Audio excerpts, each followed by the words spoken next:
What I am suggesting is what Dick Salant had in mind. Reasonable, qualified people sitting down and considering whether or not they perceive a given piece of reporting warrants holding it up to public scrutiny as flawed, as dishonest. And if it is, then let the public know about it.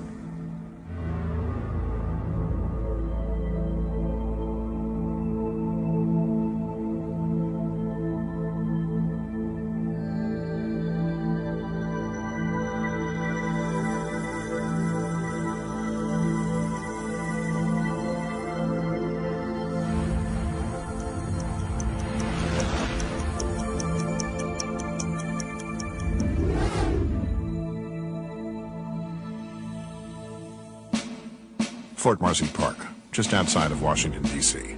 Today it is tranquil, but on July 20th, 1993, a body was found here.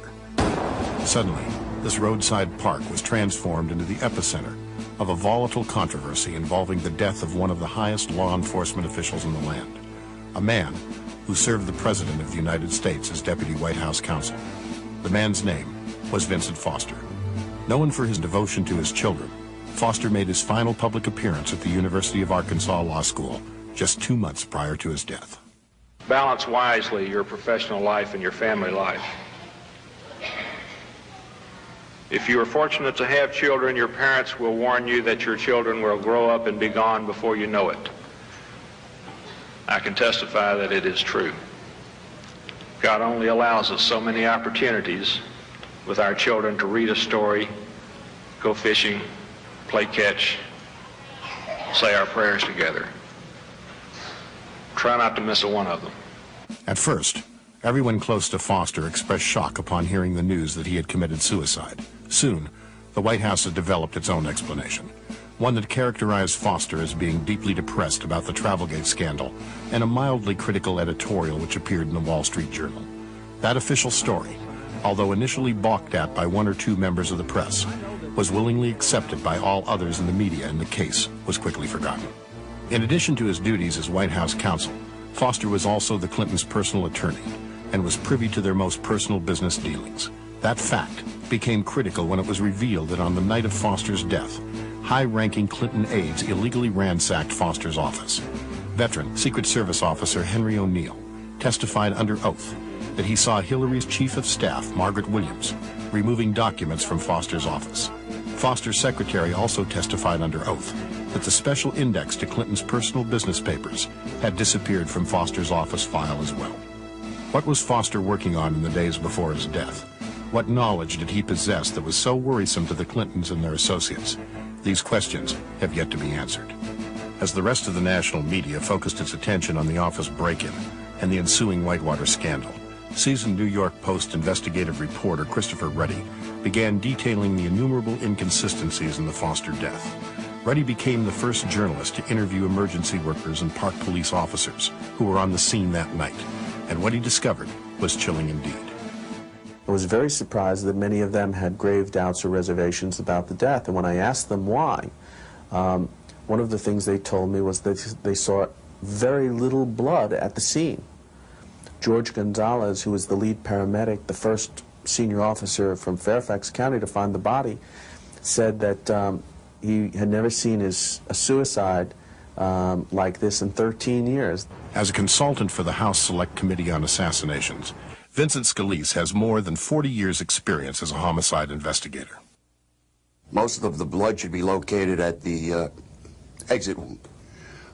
When I say blood, that would include probably brain matter, possibly fragments of bone.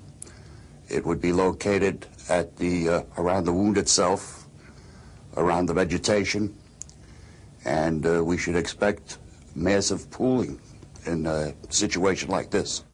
After supposedly placing an old Colt .38 revolver in his mouth, Foster is said to have blown out a large area from the back of his head, as depicted here in his official autopsy report. In a gunshot wound of this type, you would expect massive amounts of blood. Blood all over the place. It would really be, in common terms, it would be a mess. Instead of finding a mess, police and emergency workers arrived on a scene strangely devoid of blood. Kevin Fornshill, the first park police officer at the scene, described it this way. A lot of blood? No. So there was some blood. Where was the blood? There was, I remember sort of a faint trickle in the corner of the mouth.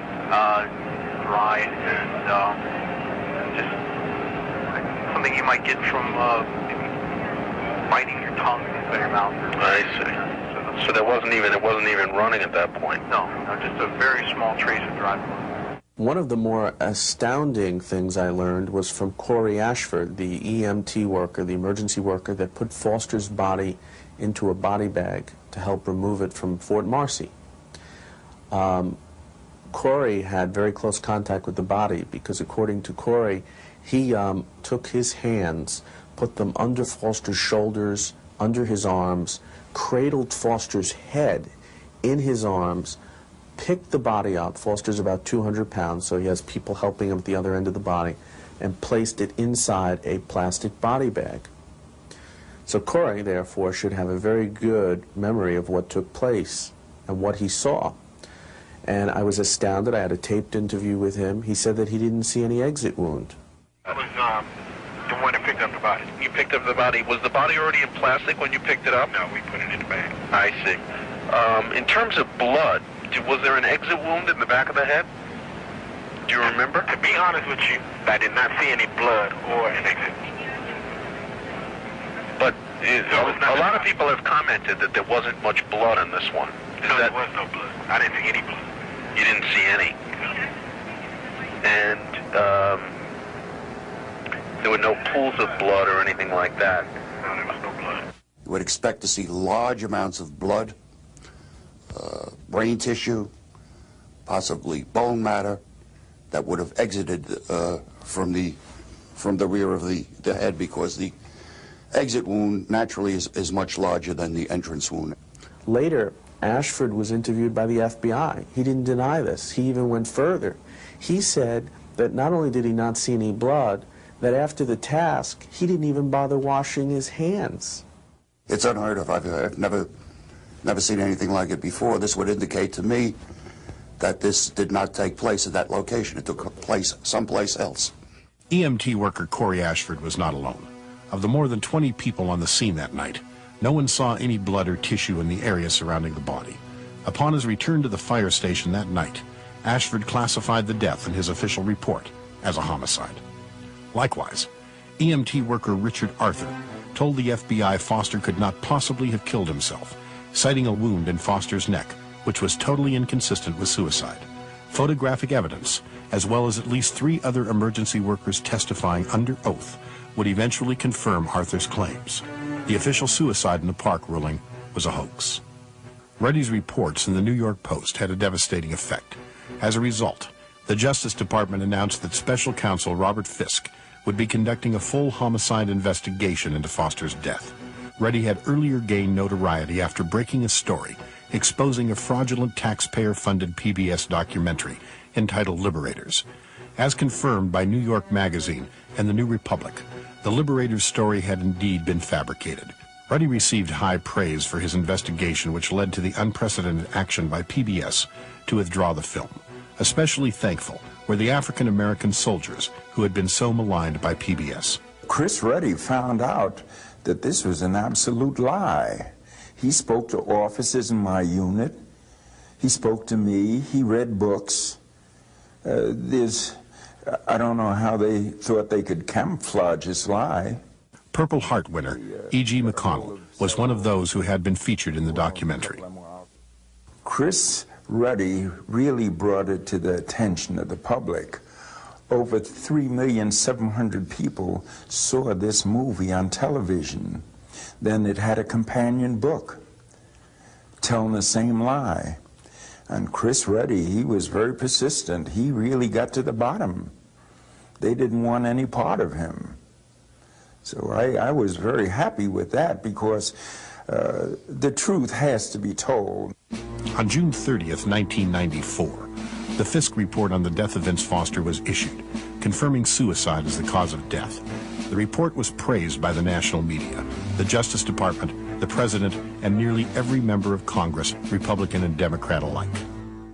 Ruddy quickly responded to the Fisk report by pointing out dozens of areas where Fisk had misrepresented testimony, fabricated evidence, or simply lied. Ruddy also noted that Fisk had engaged in a cover-up by exempting the investigation from a grand jury. Aware of the escalating cover-up, journalist Ambrose Evans Pritchard, Washington correspondent for the prestigious London Telegraph, joined the investigation. Critical information was simply left out of the final Fisk report. It's quite clear that Robert Fisk was systematically suppressing evidence. And what we've discovered is there's been a pattern of misrepresentation of witness statements by the original crime scene witnesses. Everything of significance that they saw was eliminated from the final Fisk report. As a result of the reporting of Christopher Ruddy, Ambrose Evans Pritchard, and others, Robert Fisk's secret ties to Bill Clinton were made public. In addition to his own ties to the Whitewater scandal, Fisk had worked closely with President Clinton in the unprecedented scheme to fire FBI Director William Sessions and replace him with Louis Freeh. Sessions himself has charged that his firing the day before Foster's death led to a seriously compromised investigation. Subsequently, a three-judge panel fired Robert Fisk on August 4th, 1994, and replaced him with Kenneth Starr. Ruddy continued to report for the Pittsburgh Tribune-Review, contacting more eyewitnesses and uncovering evidence which implicated the Park Police, the FBI, Robert Fisk, and even Kenneth Starr's office in the cover-up of Foster's death. On December 13, 1994, this secret confidential White House memo was drafted, which detailed the myriad of scandals facing the Clintons, along with the attorneys assigned to defuse each scandal. Among the highest of Clinton White House concerns was Foster's death. According to the memo, Christopher Ruddy had been singled out for neutralization. The White House had prepared a task list of things, all these problems that were cropping up, the scandals that were embarrassing them. And the only journalist named in this long list of items was Chris Ruddy. This obviously shows the White House was very much concerned about what Ruddy was doing. According to the secret memo, the White House planned to smear Ruddy using the press, with attorney Jim Hamilton coordinating the effort. Described in the memo as a White House surrogate, Hamilton was none other than the Foster family's own attorney. Shortly after the memo was drafted, Ruddy received a call from 60 Minutes. Mike Wallace's assistant producer called me and asked if I would cooperate with 60 Minutes in producing and in their research and producing a segment on the Vince Foster case. And he was very clear and explicit in stating that the reason why 60 Minutes and Mike Wallace wanted to do this was to get to the unanswered questions, to tell the American public all the facts about this case and why it was problematic. That it wasn't intended to be a criticism of me and other people that had been pursuing the truth on this story. Ruddy agreed to help 60 Minutes with their investigation. At the time, he was unaware of the secret White House memo and had no idea he was being set up. What really happened to Vince Foster? Did President Clinton's friend and Deputy White House counsel kill himself, or was he murdered? Foster's body was found in Fort Marcy Park outside Washington more than 2 years ago, but still, we read stories about his death almost every day, and just as often viewers write or call asking us to investigate. So we have taken a look at what really happened to him and what kind of a man he was. Not surprisingly, when the show did air in October of 1995, it was Jim Hamilton who appeared as Ruddy's chief critic. The overwhelming evidence is that he took his life there. Everybody that has looked at this, Mike, every professional body, every government body has made that conclusion. The 60 Minutes segment essentially was to try to discredit everything I do, to destroy me as a person, not just to destroy the story, but puncture Chris Ruddy's credibility, not give him one shred of credibility, because that may give credibility to the hundreds and hundreds of issues that I raised, which they knew that they couldn't deal with.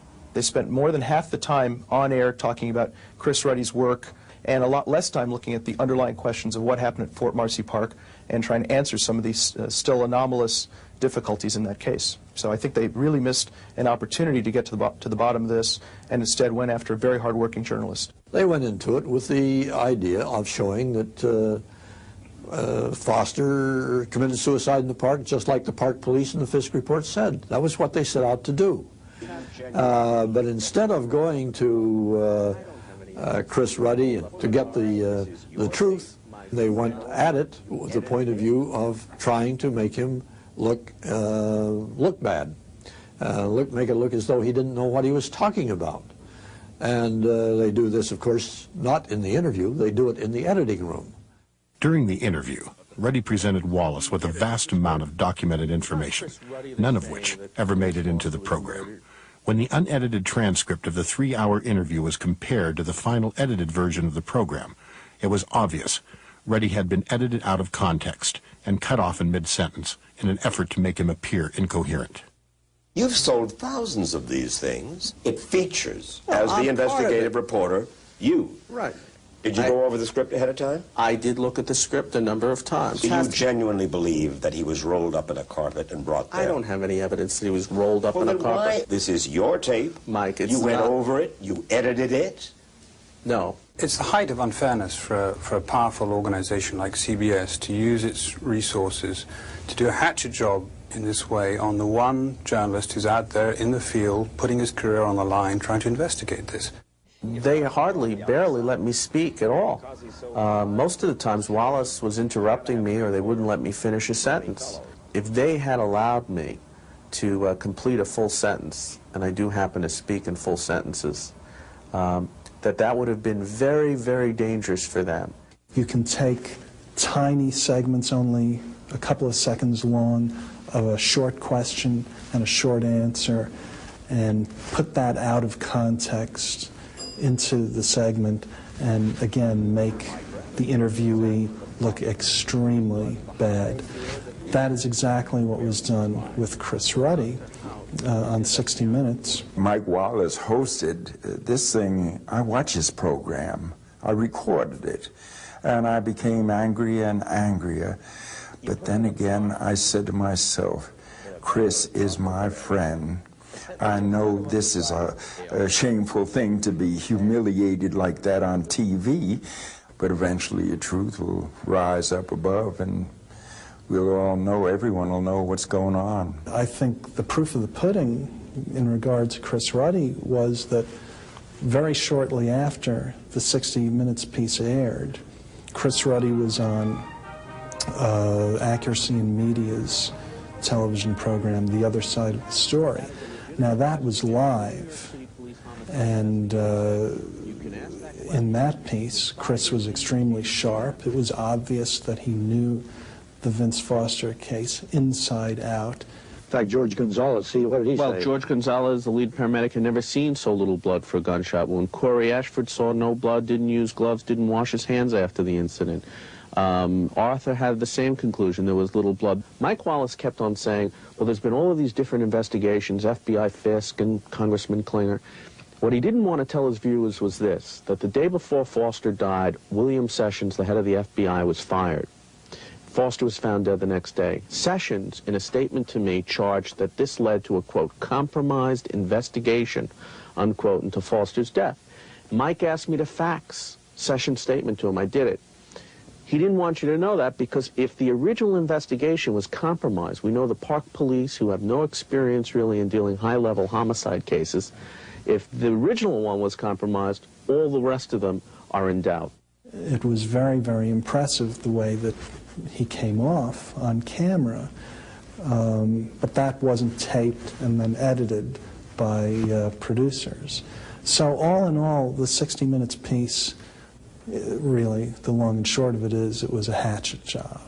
As we replay this portion of the broadcast, take note of the excessive number of edits which were employed by 60 Minutes, keeping in mind that each edit represents an area where information has been deleted. Notice that both Ruddy and Wallace get cut off in mid-sentence, and that Wallace's arms are in a different position in each scene, a clear indication that the shots did not occur in real time. What remains is a conversation that in reality never took place, as depicted here, but was created in the editing room of CBS. Chris Ruddy is not writing that the body was removed. Who's Jack Wheeler? Is he a reporter?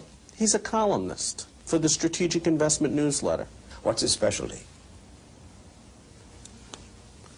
I don't know. Is he an investigator? No. Is he was a narrator for the film, just as much as you are a narrator.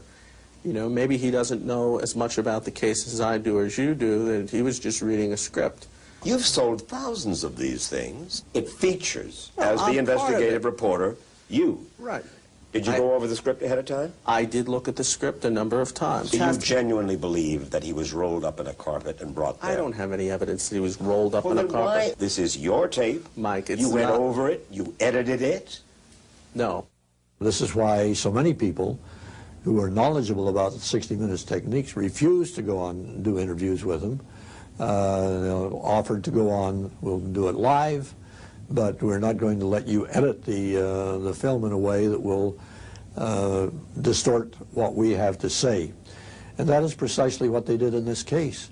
In addition to the attack on Ruddy, Wallace went after 2 videos that had been produced dealing with Foster's death. The first video, The Death of Vince Foster, What Really Happened, was produced and distributed not by Jerry Falwell's organization, but by Citizens for Honest Government. This is how the title sequence appears in the actual video. And this is how it appeared in the 60 Minutes program. The ads ask for contributions to keep Ruddy investigating. And Ruddy's reporting is the basis for 2 videotapes. One distributed by the Reverend Jerry Falwell's organization, the other produced by a newsletter called Strategic Investment. Notice how the title, which clearly identifies the video as a presentation of Citizens for Honest Government, was edited out by 60 Minutes. By deceptively attributing the video to the Reverend Jerry Falwell, Wallace tried simply to dismiss it as the product of right-wing fanatics out to get Clinton.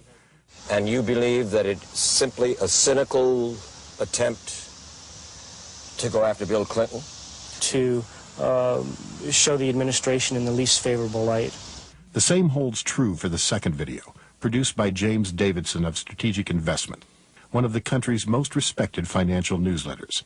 In this case, 60 Minutes deceptively failed to inform its audience of Davidson's background. Jim Davidson was a big-time contributor to Bill Clinton. He gave the maximum in a campaign contribution to Bill Clinton in his 1992 campaign for president. He was in communication with Bill Clinton for years.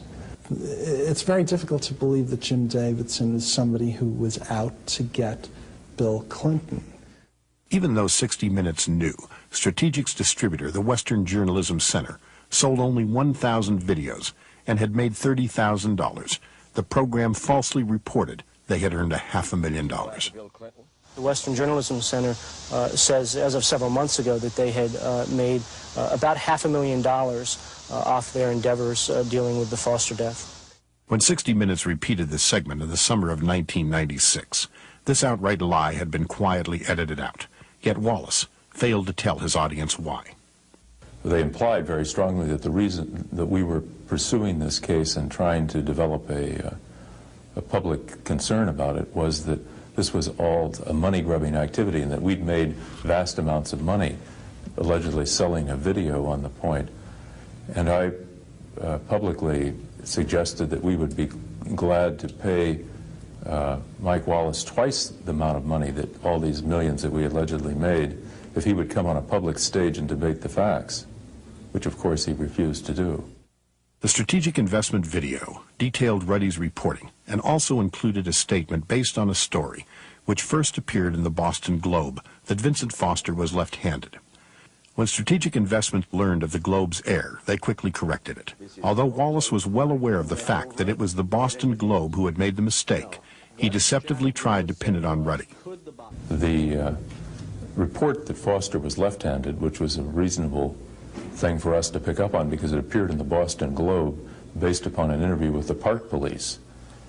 It was reported as a fact in the newspapers. We did not sit around and hatch up this notion that he was left-handed.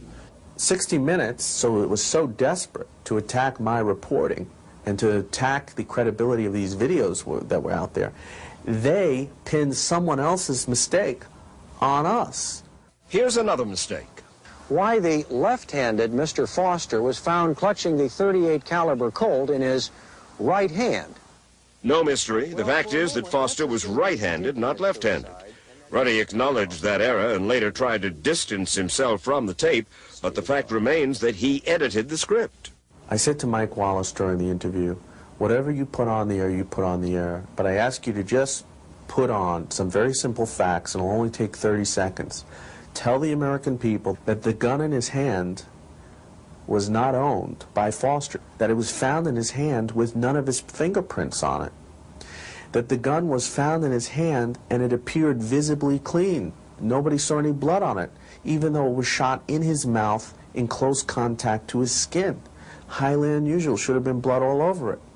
That there were homes across the street, no one heard the gunshot. That they never found the fired bullet. That the gunpowder residues on Foster's left and right hand, according to 7 leading experts, Wallace had their names, indicated neither hand was on the gun's grip when it was fired. Totally inconsistent with suicide. I mean, all of these things in themselves are very serious. That statement never made it on the air. The climatic moment in the program came when Wallace deceived his 60 Minutes audience by suggesting Ruddy had simply fabricated the report regarding the lack of blood at the scene. Well, Dr. Hout, in his FBI report and his interview with me, said there was not a lot of blood behind the body. Dr. Donald Hout, you are the Fairfax County medical examiner. Yes, I am. Was there a suspicious lack of blood at the scene? Absolutely not. Did you tell a reporter by the name of Christopher Ruddy that there was an unusual lack of blood? No. Do you know what Dr. Hout told us? What did he tell you? Quote, plenty of blood for him to have died there. He told it to us. Are you suggesting that somebody got to him? I don't know why he suddenly changed the story. Christopher Ruddy says that you changed your story. No, that's not true. 60 Minutes had engaged in a skillfully edited deception using Dr. Donald Hout, the medical examiner who examined Foster's body at Fort Marcy Park. Hout had made the statement to both Ruddy and the FBI that he did not see much blood at the scene. Wallace turns to me and says, well, we've talked to Dr. Hout, and Dr. Hout says significant quantities of blood were under the body for Foster to have died there. And my immediate reaction is, uh-oh.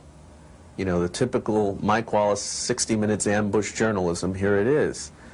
And I looked at Mike and I said, Mike, you know, my reaction was, Mike, I'm not making this up. I have a tape-recorded conversation with Dr. Hout, and I have his FBI statement. And then Wallace says to me, well, what are you saying? He changed his story? And, you know, I felt like saying, duh. The transcript of Ruddy's unedited interview with Wallace clearly shows that Ruddy had informed Wallace of his recording of Dr. Hout. But rather than use Ruddy's tape or confront Hout with his FBI statement, Wallace chose to deliberately smear Ruddy's character before 20 million viewers. You're persuaded that Vincent Foster committed suicide? Yes, I am. Dr. Hout says Ruddy simply got it wrong. The statement that Ruddy simply got it wrong was, of course, another of Wallace's outright lies. Ruddy, in fact, had accurately quoted Dr. Hout, as evidenced by his tape recording. In addition, Wallace knew all along that Dr. Hout had no legal standing to render a suicide ruling. Under Virginia state law, Hout could only certify whether or not Foster was dead, not rule on the cause of death. Wallace deceptively failed to mention that Dr. Hout had nothing to do with Foster's autopsy, had never conducted an autopsy, and has no qualifications at all in pathology. When I examined the transcripts of the 60 Minutes broadcast, what astonished me was the way they treated Chris Ruddy. In particular, they made it sound as if he had misrepresented what Dr. Hout, the first doctor at the crime scene, had told him. In fact, Dr. Hout had told me exactly the same as he told Chris Ruddy, that there was very little blood at the scene. And it was in Dr. Hout's FBI statement. And I understand that these were offered to 60 Minutes to buttress what Chris Ruddy was saying, and they simply refused to incorporate it in the story. And furthermore, went further than that and actually openly accused Chris Ruddy of lying. I thought that was outrageous. Here, made public for the first time, is Dr. Hout's original, unedited, and very different version of what transpired. There was some question originally about the amount of blood when they rolled over the body. Yeah. Was there blood there? Yeah, the blood was sort of matted right in back of the skull. right back of the head. I see. Was there much on the ground? Not a hell of a lot. Some people say It was that. all sort of congealed right in back of the head. Oh, really? Yeah. Wallace and the others at 60 Minutes had deceptively avoided the key issue Ruddy had raised, that Haut's statement to Ruddy and the FBI had been misrepresented by Fisk. On page 36 of his report, Fisk claims Haut saw a large pool of blood, but when Ruddy confronted Wallace with this clear fabrication by Fisk, Wallace angrily responded, "Forget about that." Wallace and Fisk, it turns out, are good friends. Naturally, Wallace's outburst was edited from the final program. Shortly after the program aired on 60 Minutes, I got to my answering machine, I turned it on, there was a message from Ty Kim. Chris, it's Ty Kim calling. How are you? I hope you're well. And listen, just in the world of follow-up, I would be most interested in hearing your Dr. Haut tape, and I'd like to basically offer an opportunity for us to listen to it and review it. So perhaps you could give me a call at the office. You have the number, or just pop a copy in the mail and forward it on. Let me know either way, would you? Thanks. Bye. And get this, they just aired a program on national television, 20 million people, making me look foolish and out to be almost a liar, just a fabricator of some information. They knew I had this tape for months now. They're calling me a week after saying that as a matter of follow-up, they want to get a copy of the tape. To further smear Ruddy's character, the 60 Minutes segment deceptively relied on the testimony of Park Police Officer Kevin Fornshill. Wallace falsely implied Fornshill was a trained investigator, when in fact he is not.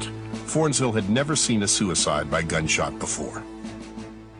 Park Police Officer Kevin Fornshill, who discovered the body, says the ground around Foster showed no signs that he had been carried. In your opinion, is it conceivable he could have been transported from someplace else and simply laid out here? I'd have a real problem with that, sir. Mike Wallace makes it seem like Officer Kevin Fornshill is a hero. I don't know where the evidence would suggest that this man did anything heroic. Officer Fornshill was the first officer, according to the record, to find Foster's body. And I think Wallace should have turned to Fornshill and asked him some very serious questions. Questions like, why did the Park Police ruin the crime scene photos? Why did they give the crime scene evidence away to Bill Clinton? Why did they declare the death a suicide before even viewing the body? Why did they falsify the reports? And why did they lie under oath? While avoiding these pertinent questions, Wallace did make a point to bring up a lawsuit Fornshill had filed against Ruddy. Officer Fornshill was so outraged by Ruddy's reports about sloppy police work that he filed a libel suit against Ruddy and the Western Journalism Center. Wallace conveniently failed to mention that the lawsuit had been thrown out because the judge and later the appeals panel had ruled Ruddy had written nothing libelous about Fornshill. Once again, this sequence was quietly edited out when the segment was rebroadcast in the summer of 1996, and Wallace once again failed to tell his viewers why. The suit itself, in my view, was ludicrous. We were sued, along with Chris Ruddy, for libeling this man. We didn't even mention him.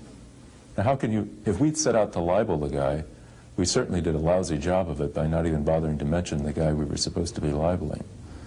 And it seems to me that it was more than slightly suspicious that this man apparently had enough money to hire aggressive lawyers to sue us for publishing something in a privately circulated newsletter which he would not have seen under the normal course of circumstances because he was not a subscriber. So where, first of all, did he ever find out that we'd written anything? Secondly, having found it out, who paid for his legal expenses? Wallace didn't bother to interview any of the dozens of emergency workers or eyewitnesses who had evidence contradicting the official version of events. Patrick Knowlton was one of those Wallace failed to contact. Pat Knowlton was the first witness at the crime scene at about 4:30 that afternoon. When he arrived there, there was apparently a man on watch in the car park discouraging people from going up into the park, which is very suspicious and very important information in this case. Now, he went to the authorities and told them this, first the Park Police, and then later during the Fisk investigation he told the FBI. The FBI wrote this up in their report, but it was completely omitted by the final Fisk report that came out. It made no mention that there was a suspicious man on watch in the park. I told him about the man that was in the car. He was acting very suspicious. I told him that without a doubt I could easily identify this person if they gave me a photo spread or a lineup. I could easily pick the guy out without a problem. I was extremely disturbed by the way the Starr investigation dealt with Patrick Knowlton when he was subpoenaed to appear before the federal grand jury. In the first place, he came under intense harassment for 2 days, starting on the day in which he received his subpoena. Now, that's a very closely guarded secret that a subpoena had been issued. The only people who knew about it were the FBI and the Starr investigation themselves. So it raises questions as to who conducted this harassment. Furthermore, when he was called before the grand jury the next week, he was treated in a very hostile manner. Indeed, I would say it bordered on grotesque. I was quite shocked over the way I was treated at the grand jury by Starr's prosecutors. Kenneth Starr was not there interviewing me, but John Bates and Brett Kavanaugh, who were his assistants here in Washington, just ran me through the mill. I mean, they gave me very little time to focus on what I'd seen at Fort Marcy Park. They did not attempt to determine what he'd seen as a witness at the park. Instead, they seemed only interested in trying to discredit him as a witness. And this whole experience changed my view of the Starr investigation. Until then, I'd been willing to give them the benefit of the doubt, even though I'd been concerned about many things. But that made me wonder, really, whether the virus of corruption had taken over that investigation as well. There were a myriad of important points Wallace neglected to even mention on the air, including the fact that at least 4 eyewitnesses had testified to seeing a briefcase in Foster's car. The park police insisted there was no briefcase, even though photographic evidence proved there was. Wallace also refused to discuss how Foster's eyeglasses inexplicably came to rest 19 feet from the body. Mike Wallace called me. We discussed it before the program. What about the eyeglasses? He said, well, maybe he threw them away. And he decided he didn't need them anymore. And I said, but Mike, what about the gunpowder on the glasses? Oh, was there gunpowder? Yes. I said, that showed that they'd been on his face or near his face when the shot was fired. The only way that those glasses could have flown 19 feet is if they had wings. It would be impossible, in my opinion, for the glasses, after the gun was fired, for the glasses to go forward 19 feet. And it's very unlikely that Foster drove himself to Fort Marcy Park without his keys and managed to transport himself through telekinesis across a dusty field in the middle of a drought in summertime, 750 feet, without getting a chemical speck of dirt on his shoes. Now, the FBI reports indicated that there were no traces of soil on the shoes that were worn by Foster. We took 3 separate tests with 3 separate pair of shoes, and we noted soil in every instance. It would be impossible to walk through that park without getting soil on your shoes.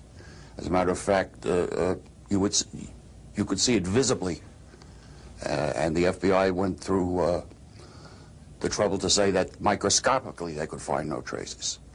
Well, as evidence of Mike Wallace's dishonesty, he said that told me he did go to Fort Marcy Park, and I asked him about the fact that there was no dirt on Foster's shoes. How did he get all that distance from the parking lot up to the place where the body was found and not get his shoes dirty? And he confessed that he had made that walk himself. And I said, and did you get dirt on your shoes? And he said, yes. I'm saying that the evidence indicated the body had been moved to the park. But the evidence does not indicate that to any of the official investigators, all of whom concluded that the body could not have been moved. This event did not take place in the park. There is no doubt in my mind. It's my opinion, the results of my investigation disclose that the body was undoubtedly transported to the park. Wallace was unable to cite one item of physical evidence that would indicate that Foster died on the spot where the body was found. I challenged him on this. He tried to evade the question. He said, "What do you mean by forensic evidence?" He went to his dictionary. I said, "Physical evidence," and I persisted. There is more evidence that the body was moved than that there is evidence that he died in the park, because there is no forensic evidence that he died in the park, contrary to what you said. You said all the forensic evidence shows that he pulled together, et cetera, et cetera. There is no forensic evidence to show that. Well, and you name me one piece of forensic evidence that proves that he died. Read all I want. One piece. Tell me one piece of forensic evidence that proves he died in the park. I will. I tell you what. One, Mike. I will. One. Just one. You know what? Name one. One. Just one lousy piece. I mean, you studied. You said you examined all the questions. Yep. So you must, and you said all the forensic evidence points to this. One piece of forensic evidence that proves he died in the park. Read it. One. No matter. Can you name one? Just a moment. Yeah. You know perfectly well, Reed, that no matter what evidence, forensic or otherwise, that I. Mike, try me.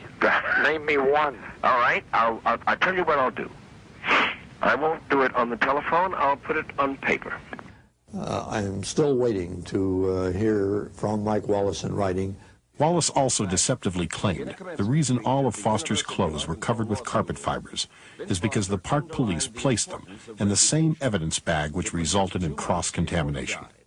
And since all of Foster's clothes were put into one bag, all of his clothes would probably have fibers on them. Mr. Wallace's statement about the carpet fibers being cross-contaminated because everything was placed in one evidence bag simply does not hold water. It makes no sense whatsoever, because Mr. Foster's jacket and I believe his tie were found in the auto, and they also had carpet fibers on them, and they were not in the same bag.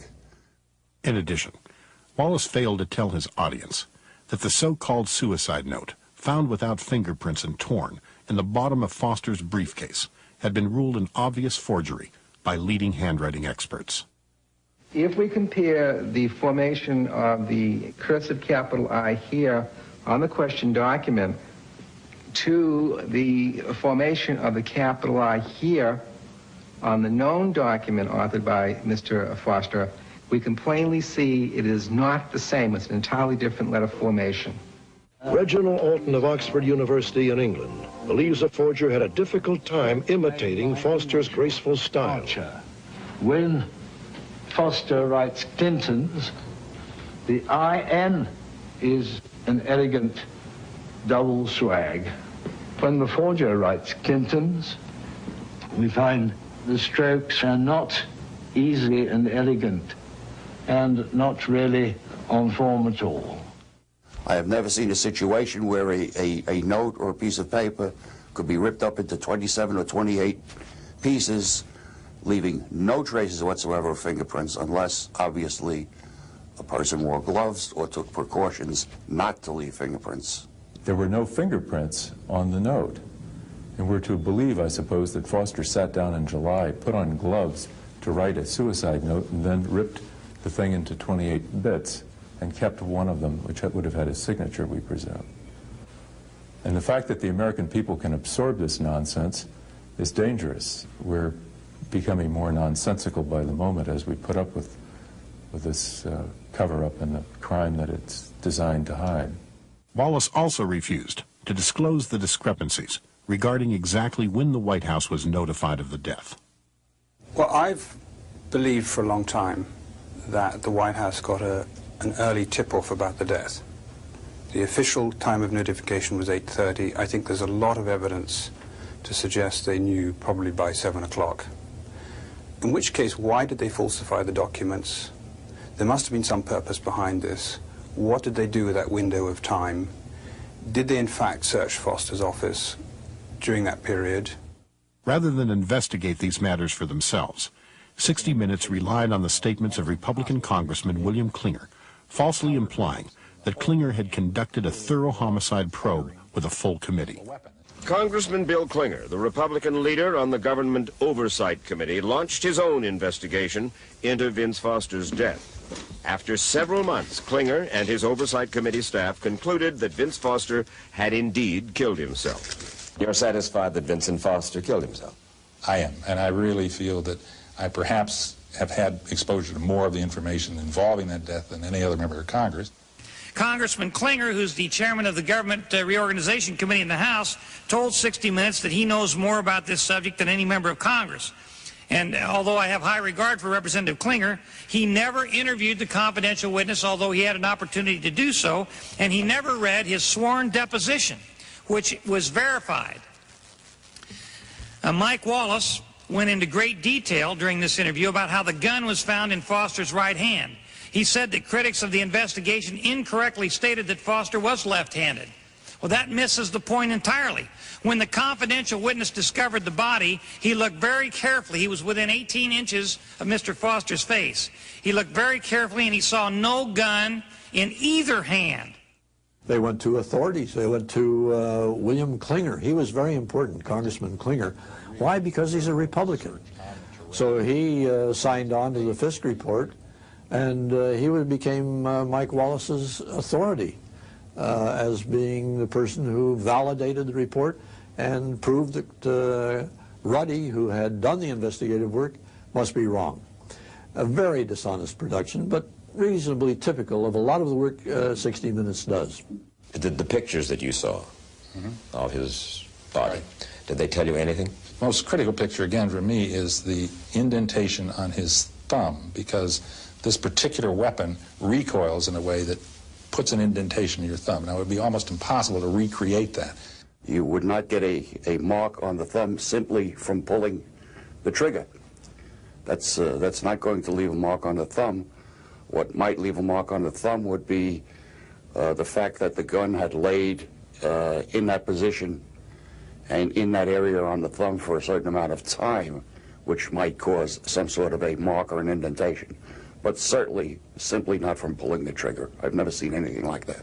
They used a Republican congressman who, as far as I know, has no experience dealing in homicide investigations as their main forensic expert. I mean, it's laughable if you really look at that program. Consider for a moment the four so-called experts chosen by 60 Minutes to confirm the suicide ruling. A congressman with no forensic experience who purposely refused to interview key witnesses during his investigation. A park police officer who was not a homicide investigator and who had never seen a suicide by gunshot. A doctor who had never conducted an autopsy and who was without legal or professional standing to render a suicide ruling. And an attorney identified as a White House surrogate who received a presidential appointment from Bill Clinton. Failing to uncover one piece of conclusive evidence that Foster killed himself in Fort Marcy Park, Wallace relied instead on Foster family attorney Jim Hamilton. Yeah, Mike. For them to be wrong about this, all these people either have to be incompetent or they are engaged in a conspiracy that makes Watergate look like a minor shenanigan. But they're not incompetent, and there's no conspiracy. Well, I wonder why a lawyer for the Foster family would be involved in trying to discourage an attempt to make a more thorough investigation of the circumstances of his death. And I think it's also a non-coincidence that he was appointed to an intelligence review board, which is a sort of plum position. At least it's a presidential appointment. Wallace had falsely given his viewers the impression the case was closed. Not only was this untrue, but on the very day the program aired, Kenneth Starr's office was conducting a massive hunt for the bullet in Fort Marcy Park. Wallace knew this, but by deceptive omission, failed to tell his viewers. 60 Minutes did not tell the American public that there was an investigation going on. That was, I think, dishonest. They made it sound as if the case was closed and shut. The U.S. Park Police, the FBI, the Senate Banking Committee, and independent counsel Robert Fisk have all concluded that Vince Foster killed himself. I have never seen so much misinformation and so much bias in reporting as I saw during that 20-minute segment. Let me just tell you some of the things that happened. Mike Wallace some of the things that 60 Minutes ignored. Mike Wallace said that every government body that has investigated the death of Vince Foster reached the same conclusion, that he killed himself at Fort Marcy Park. He did not mention that the independent counsel, Kenneth Starr, has reopened the investigation. Mr. Starr's attorney spent this summer questioning witnesses before a grand jury. The FBI is back in Fort Marcy Park, or was just a couple of weeks ago, more than 2 years after Vince Foster's death, looking for the bullet that killed him. Would the independent counsel go through all of this work if there were not unanswered questions about this case? And so I believe that Mr. Wallace was incorrect when he said that the conclusion had been reached by every government agency. In addition, many of us in Congress have come to different conclusions as well. Ruddy's reporting for the Tribune-Review outlined a number of serious problems with Kenneth Starr's investigation. Most notably, Ruddy had discovered that Starr's lead prosecutor, Miguel Rodriguez, had uncovered evidence that the FBI had deliberately distorted photos of Foster's neck in order to conceal an additional wound, which would have forced officials to change the ruling of suicide to homicide. After Rodriguez presented this and other damaging evidence to a grand jury, Starr forced his resignation and dismissed the grand jury. Starr's chief deputy and Rodriguez's superior in the Foster investigation was none other than Mark H. Toohey, an activist Democrat with close ties to the Clinton administration. Professor Amar said we should seek a more representative jury, a jury that looks like America. I'm not sure what that means, but as an advocate, I don't want a jury rammed down my throat that thinks like America.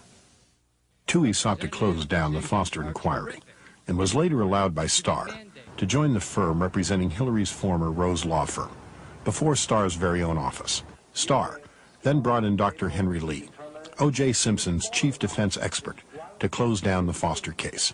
Mike Wallace, it turns out, had been given permission by Starr's office to work behind the scenes with Dr. Lee to help discredit Ruddy prior to the 60 Minutes broadcast. You know, I was out at the park. Wow. As a matter of fact, I was out there with Harry Lee. Well, that was before they started this hunt. Mm-mm. Huh? No. How long ago? About 10 days ago. Oh, really? Yeah. Well, you see, you're privileged. They won't let anybody else pass those. I know it. In light of 60 Minutes' inability to provide one piece of evidence that Foster committed suicide in Fort Marcy Park, and despite their refusal to examine any evidence to the contrary, Wallace's astonishing introduction to the July 1996 rebroadcast of the segment was especially dishonest. Foster's body was found 3 years ago in Fort Marcy Park outside Washington, and a few right-wing groups still contend, despite evidence to the contrary, that Foster did not commit suicide, that he was murdered, and that 60 Minutes was part of a cover-up when we failed to confirm foul play in our report last October. Wallace began his career not in journalism, but in show business, as a game show host and as a pitchman for such products as Peter Pan Peanut Butter. In 1968, Wallace came to the attention of 60 Minutes executive producer Don Hewitt. Wallace's gruff demeanor made him a natural for the type of showboat journalism he quickly perfected. For CBS, it meant high ratings. Over the years, 60 Minutes has raked in hundreds of millions of dollars from advertisers and has established Wallace as one of America's top celebrity journalists. In a 1994 front-page story, the Washington Post exposed Wallace for secretly taping a fellow journalist in his office. 60 Minutes producer Robert Anderson, the same Anderson who produced the story on Vince Foster, assisted with the deception. Both were sharply criticized by CBS News president Eric Ober, who publicly stated that Wallace and Anderson had violated CBS News standards and journalistic ethics. Wallace admitted to the Washington Post that he had used unethical tactics in his quest for ratings, stating, "You don't like to lie baldly, but I have. It depends on your motive." Tonight's honoree considers himself guilty of malpractice. Nonetheless, you may have read that it was with my knowledge and consent that we placed a tiny hidden camera in the drapes of my office to catch on videotape the answers to my questions by a female reporter who had agreed to talk to us on the record. What she hadn't agreed to was to go on camera, unfairly, unethically, We decided we knew better, and so we taped her, though she didn't know it. We were certain that once she saw herself on the tape, she'd agree to let us use it. Malpractice? Absolutely. We had lied to an interviewee. A much bigger scandal erupted in 1995 when Wallace lied about an interview he had conducted with a so-called disgruntled tobacco employee. Wallace, in an attempt to attack the Brown and Williamson Company, claimed the company's former employee was a credible and objective source. It was later discovered the employee was, in actual fact, a paid consultant on the 60 Minutes payroll, and Wallace had known it all along. Why did you hire the source from B&W, Mr. Weigand, as a $12,000 consultant, and do you condone paying sources? No, we do not condone paying sources. In 1981, while preparing a program on insurance fraud, Wallace was caught making this racial statement. Blacks and Hispanics were too busy eating watermelons and tacos to read the fine print on the phony insurance policies. Wallace later apologized, but received no further reprimand from CBS. I think it's amazing that a guy like Mike Wallace, who's considered an open-minded, decent, warm-hearted liberal, would refer to blacks and Hispanics as eating watermelons and tacos and therefore are too busy doing that to read insurance policies. That's an incredibly bigoted remark, and it's amazing that when someone who is a member of the liberal media establishment talks that way, he's very quickly forgiven and people sort of put it behind him and move on. And if a conservative journalist had said that, he'd still be excoriated and probably would have been fired and never heard from again. In 1992, Clinton approached his friends at 60 Minutes and asked for a favor. Knowledge of Clinton's affair with Jennifer Flowers was about to derail his quest for the presidency, and Clinton was desperate for some media help. And they came to us because they were in big trouble in New Hampshire. They were about to lose right there, and they needed some first aid. They needed some bandaging. What they needed was a paramedic. So they came to us, and we did it, and that's what they wanted to do. When I told Tim Russert that I was persona non grata at the White House, he said, "Why?" I said, "The Jennifer Flowers interview." He said, "You got him the nomination." I said, "I know that." As far as I know from the conversations I've had, Bernie Nussbaum knew that, Gergen knows that, Lloyd Cutler certainly knows it because Lloyd had a hand in his coming on there that night. You know, it was strong medicine, the way I edited it. He was a very sick candidate. He needed very strong medicine. And I'm not in the business of doctoring candidates, but he got up out of a sickbed that night and walked to the nomination. Are you prepared tonight to say that you've never had an extramarital affair? That allegation is false. She was terrified. You know, an average person, Jesus, Mary and Joseph. Wallace had boasted on national television of his friendship with Bill Clinton and has provided the Clinton administration with unbelievably favorable coverage. In return, Clinton has given 60 Minutes unprecedented access to the White House. The way that the 60 Minutes is motivated is a question that should be raised in the minds of people. I don't believe in random incompetence at high levels of a profession like the news media. People don't become randomly incompetent at that level. They make a choice for a reason. And I think of the reasons why people make choices, and they normally involve some inducement about what they're trying to accomplish. It may be that they have some strong commitment to the Clinton administration, which is apparently true because Clinton has gone on 60 Minutes at many points when his political career was at jeopardy and has been bailed out by their softball questions. I mean, starting back from the primary in 1992. The team of Wallace, Anderson, and Hewitt have continued to present false information to the American public and cover up the abuse of power in Washington. In April of 1997, Wallace treated his viewers to an extremely sympathetic profile of Webster Hubbell, the former Associate Attorney General of the United States, who had just been released from prison after serving 18 months for mail fraud and tax evasion. Hubbell, a close friend and confidant of the Clintons, had reneged on his plea agreement with Kenneth Starr, refusing to cooperate with the investigation. Hubbell had also given two completely opposite accounts of Foster's last days to the FBI and Senate investigators. At the time of the 60 Minutes interview, Hubbell was under investigation by a grand jury for refusing to cooperate with prosecutors looking into his possible acceptance of massive amounts of hush money following his resignation from the Justice Department.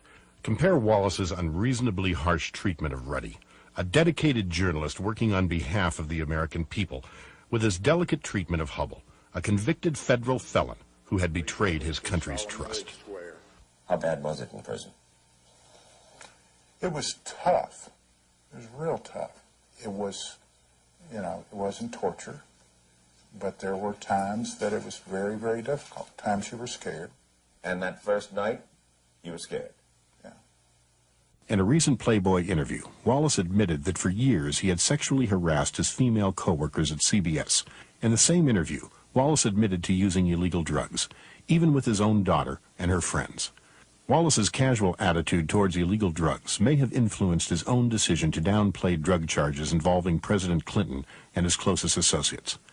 In 1994, after evidence had already emerged documenting Clinton's association with international drug traffickers, 60 Minutes produced a segment featuring longtime Clinton financial backer Don Tyson, president of Tyson Foods. So, if you spend money on politicians, obviously, you hope that you're going to make money because you have spent money on politicians, right? Not to make money, just to make sure that you get a fair shake if you have a problem. And the more money you give, the chances are you're going to get a better shake because they're going to listen more carefully to somebody who's a big contributor. I'd hope so. Anything wrong with that? I don't see it as part of our system, and I believe it's part of my responsibility. Not only did Wallace brush aside Tyson's alleged bribes to Agriculture Secretary Mike Espy, he also failed to mention anything about Time magazine's report about Tyson's pilot, who admitted under oath to transferring cash from Tyson to Clinton. Wallace also blatantly ignored the reams of intelligence files from the Drug Enforcement Administration and the Arkansas State Police documenting Tyson's involvement in narcotic trafficking and murder for hire. One document revealed that Tyson had been kept above the law for nearly 2 decades because of his connections to Bill Clinton. 60 Minutes was well aware of the existence of these authentic documents prior to the broadcast. As with many of Wallace's most deceptive reports, the segment producer was once again Robert Anderson. Compare the difference between Wallace's treatment of Tyson, who at the time of the interview was under criminal investigation, and Christopher Ruddy, an award-winning journalist simply trying to uncover the truth. If I'd invested $1,000 in Tyson Foods, let's say 25 years ago. Yes, sir. What would it be worth today? Over $500,000. 500 times? Yeah. It's in a hell. 25 years? Yeah. Isn't that great? You put them in the park, in a van or a truck or whatever, and you take them out of it in the parking lot, and then you lug them up the side of the hill, and give me a break. What does it mean for all of us as Americans if the death of one of the highest officials in the land can be covered up by our law enforcement agencies? What does it mean when serious allegations of narcotic trafficking involving the president go unreported? The media cover-ups, so well demonstrated by Mike Wallace in 60 Minutes, is a warning to us all. Ruddy has been able to raise all sorts of questions about Foster's death. We've dealt with the most important ones, we've examined the others, and as attorney James Hamilton says, the overwhelming evidence supports just one conclusion. He committed suicide in Fort Marcy Park. That's the story. I pointed out to him that, I said, Mike, you have said on this program that you considered all the important questions and you've answered them all. I said, the fact is that you didn't answer and discuss any of the important questions that I pointed out to you before the program. And the only one question that you did consider that was of any significance at all was the matter of the blood, which in fact they distorted. One of the reasons why I've pursued this story with some determination for a couple of years now is not because it's an interesting investigation, an interesting detective case, but because this is a story about justice in this country. It's a case about how the law enforcement agencies that are there intended to serve and protect the American people, how they have been misused, that political pressure has been brought upon them, that this creates an extremely dangerous precedent if we allow this to go past, unchecked, unquestioned, unchallenged. The Foster case makes no sense at all, and it's an insult to the intelligence of the American people and a threat to the future of our livelihoods, our families, and our investments, because it shows that the government is corrupt. I think that the Foster case, shows that corruption is creeping into the judicial institutions of the country.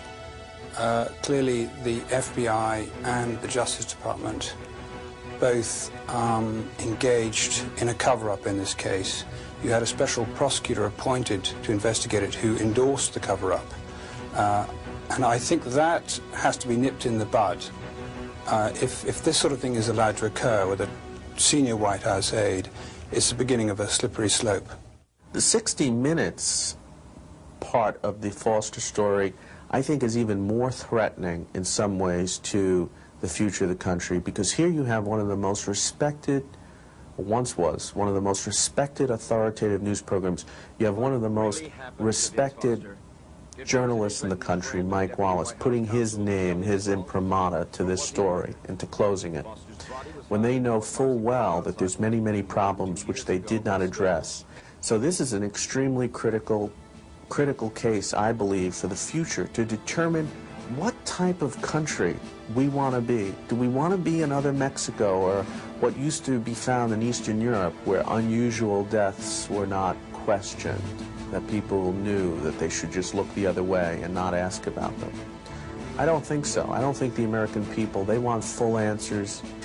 And the Founding Fathers, when this country was created, enshrined freedom of the press, not as the Second Amendment or Third Amendment. It was the First Amendment.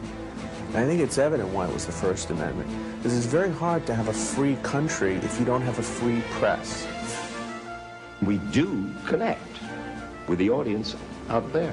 They perceive us as being very close to them. We are surrogates for the audience in the broadcast that we undertake to do.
The reputation you develop for intellectual and ethical integrity will be your greatest asset or your worst enemy.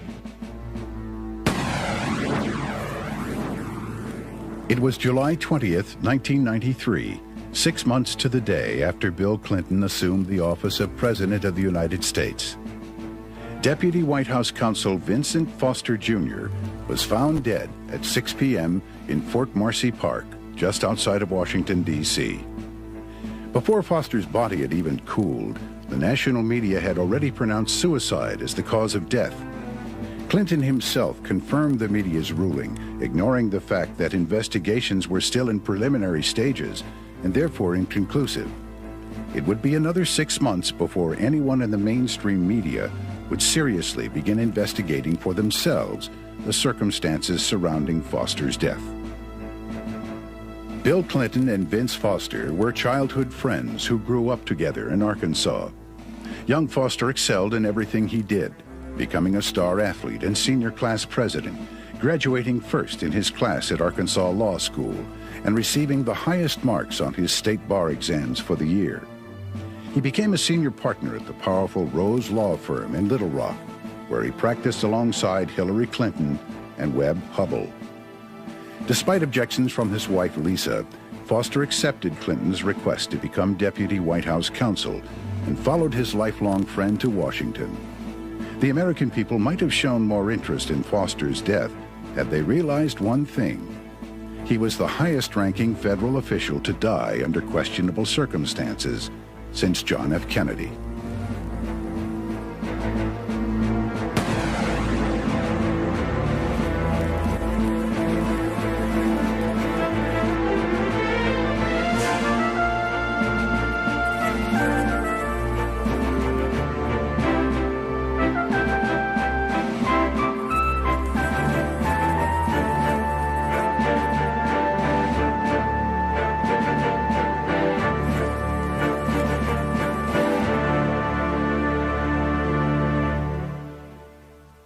From the outset, the investigation into the death of Vince Foster has been marred by controversy. At Bill Clinton and Attorney General Janet Reno's insistence, responsibility for the investigation was turned over to the Park Police, even though Foster's death fell within the jurisdiction of the FBI. Not until his death had sufficiently developed into a full-fledged scandal 7 months later would the FBI be allowed in.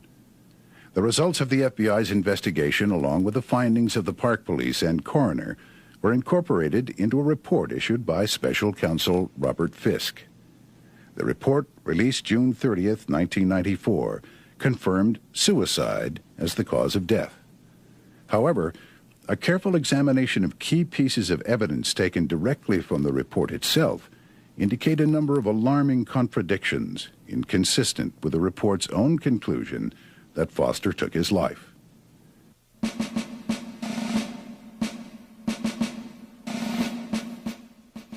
Sergeant George Gonzalez, a lead paramedic for the Fairfax County Fire and Rescue, was one of the first on the scene after responding to a 911 call.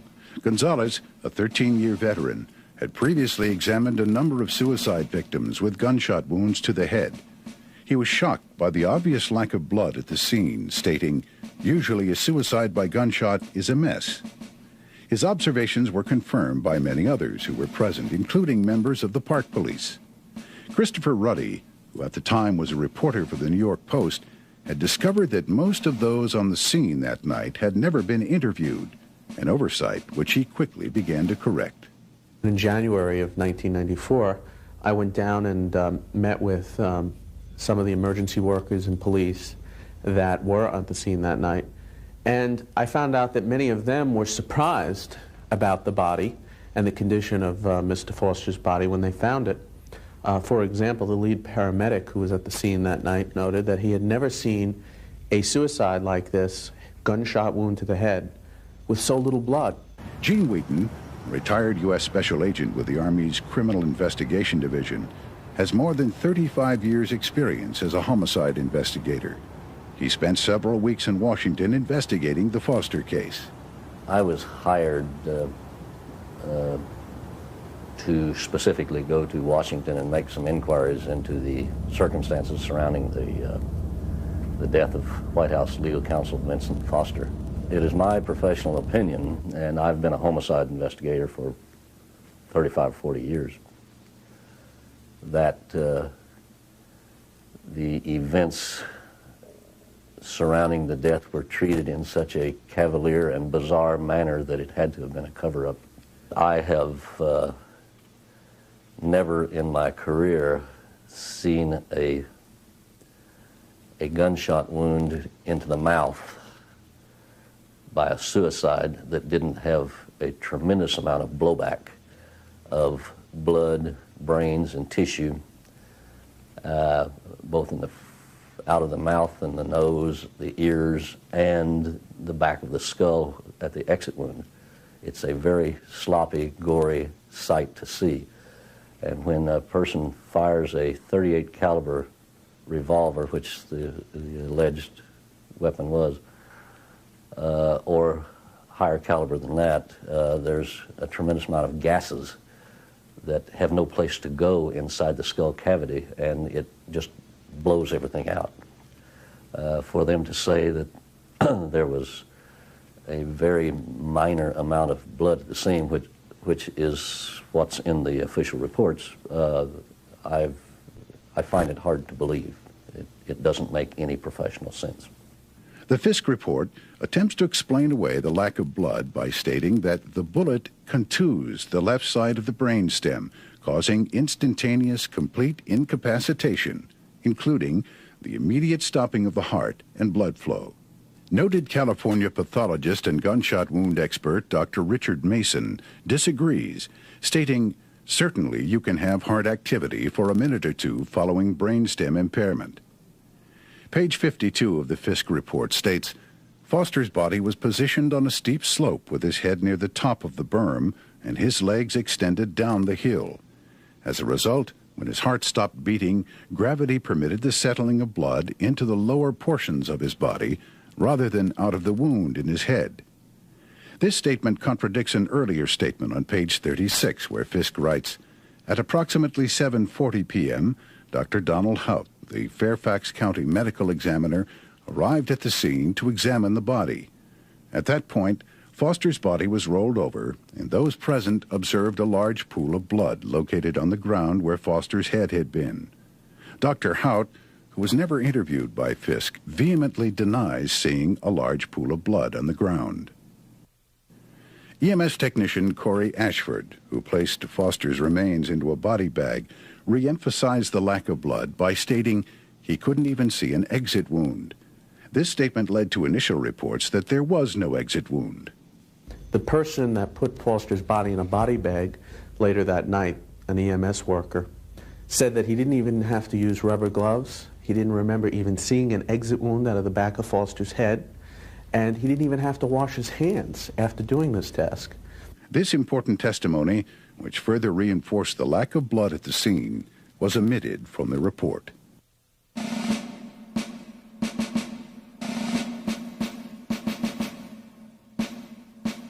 The FBI did an analysis of blood tracks on Foster's head, and what they found was very interesting. There were 4 different blood tracks on Foster's head indicating that even though he had died instantly, which means he's not moaning or groaning on the ground, his head had assumed 4 separate positions.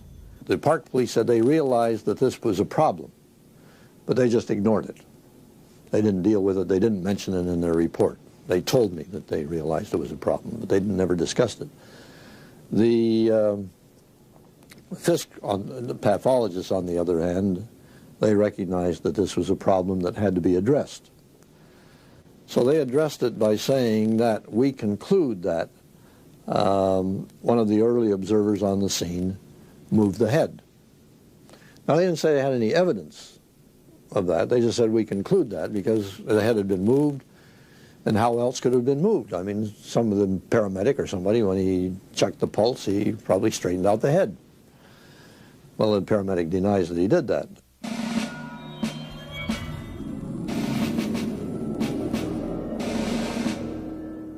The official coroner's report depicts a large gaping 1-inch exit wound located 3 inches below the crown of Foster's head. According to Fisk, the area surrounding the body at the park was meticulously searched to a depth of 18 inches, but no brain tissue or skull fragments were found. Another oddity that has never been explained of the crime scene is the failure of anybody during the crime scene search to find the large skull fragments that were blown out of the back of Foster's head. They didn't just disappear in thin air. They should have been right there on the ground around the body. And there's been no explanation as to why they weren't there. And the most logical explanation is either they were picked up and destroyed, or the body was moved from another location.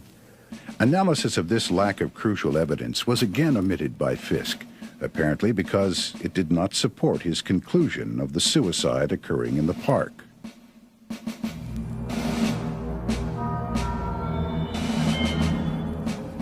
There's a tremendous amount of recoil when a pistol of that caliber is fired. In my career of investigating many hundreds of violent deaths, I cannot recall ever finding a large caliber pistol still remaining in the victim's hand after his death. Typically, in the case of a suicide, the gun is not in the person's hand. In some cases, can be thrown by a reflex action in the arm some distance. In Foster's case, it was found almost neatly at his side, the thumb still on the trigger. People don't die like they do on television. They flop their arms around, and I've seen weapons thrown 30, 40 feet away from the body of a suicide, but I've never found one still in the hand.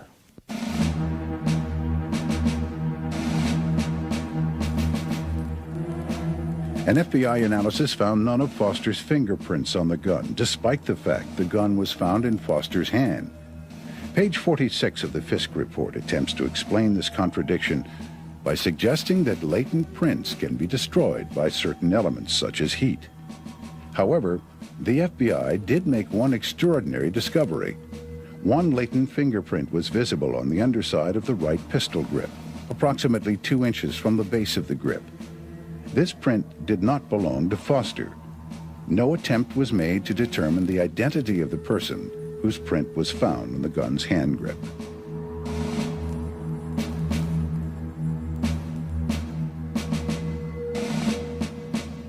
The Fisk report says there was gunpowder residue on the right index finger, the web of the right hand, and then the right thumb. There was also gunpowder residue on the left index finger. What they also say is something interesting, that the only place that this gunpowder residue could have come from was the front cylinder gap of the revolver, up near the barrel of the gun. Now, anyone that knows anything about guns knows that you don't put your hand against the cylinder of the gun. It's not the grip of a deliberate suicide. The fact that he had powder burns on both index fingers indicates something very, very fishy. Both hands would have had to have been over the cylinder gap. That's the gap between, at the front of the cylinder, between the cylinder and the barrel of the gun. Now you can imagine him shooting himself. He's got both hands up here, no grip on the butt of the gun itself. That is very, very, very difficult and unlikely to happen. Even though Fisk insists that Foster killed himself, leading forensic experts from around the country now agree that given the position of the gunpowder residue on Foster's fingers, it is highly unlikely he pulled the trigger himself.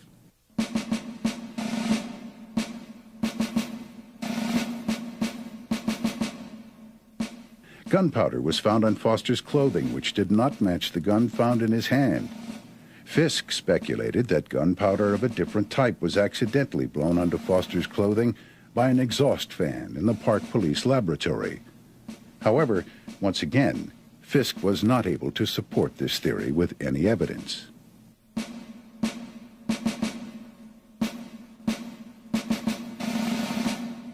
The Colt .38 revolver found in Foster's hand has yet to be positively identified as belonging to Foster. Foster's 3 adult-aged children all stated that the gun found in his hand was not the one they had seen at home. According to his wife, Foster kept only one gun, which she found in their house the night of his death. The gun that's found in his hand is a 1913 Colt Special, Army Special, and made up of the parts of 2 different guns. The last transaction which it was registered was 1913. It's untraceable. That is the classic type of a weapon that's untraceable, used by professional political assassins and organized crime hitmen to kill somebody when they're going to leave the weapon behind and make it look like suicide. And only 2 bullets, one of which was expended and one of which was still in the carpet. And no bullets, no ammo for this gun found in Foster's house. So he goes out to commit suicide, ostensibly, with this untraceable weapon, with only 2 bullets. The only 2 he had. You go out and just buy 3 or 4 bullets. You know, you buy a box of bullets if you're going to have a pistol. And if he's going to have a pistol in his home for protection while he's in Washington, he would have had a box of rounds of the same brand, caliber, so forth. But none were found other than the ones that were in the pistol. This is a classic assassination type scenario.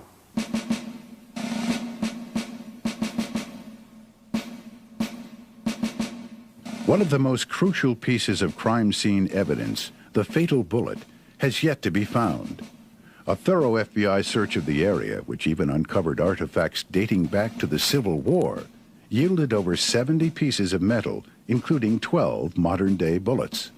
Yet, none of them matched the gun found in Foster's hand.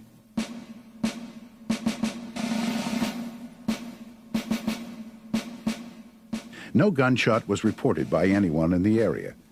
Page 56 of the Fisk report attempts to explain that, in addition to possible traffic and construction noise, the sound of the shot would have been further muffled by Foster shooting the gun inside his mouth.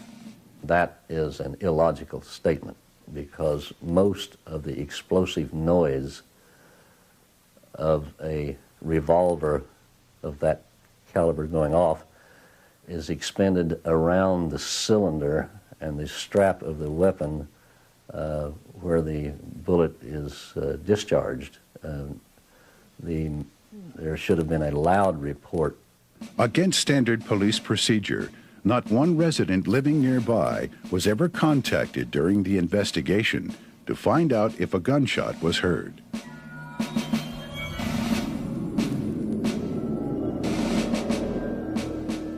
Page 12 of the FBI mineralogy report indicates Foster's shoes did not contain coherent soil. In other words, not one microscopic piece of dust was found on them. He gets out of his car and allegedly walks 600 feet through the park, through this heavily wooded park, and according to an FBI analysis, there was not a trace of soil on his shoes or clothing, which I think is a feat that would be impossible to occur. Journalists who retraced the path Fisk claims Foster took through the park found their shoes covered with dust. Clearly, there's a lot of evidence that the body was moved. The fact that there was not a trace of soil on his shoes or clothing indicates that he likely didn't walk in that park. Nothing at that crime scene makes sense. And nobody has questioned this officially. That's the most bizarre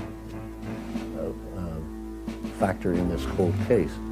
I can't understand why the national media and congressional committees don't have a stronger reaction to an obviously phony, flawed, fake investigation and final report.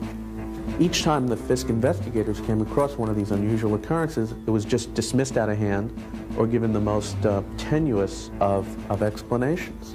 Despite Fisk's insistence that the overwhelming weight of the evidence compels the conclusion that Vincent Foster committed suicide in Fort Marcy Park on July 20th, 1993, an examination of the 12 pieces of evidence presented thus far indicates otherwise.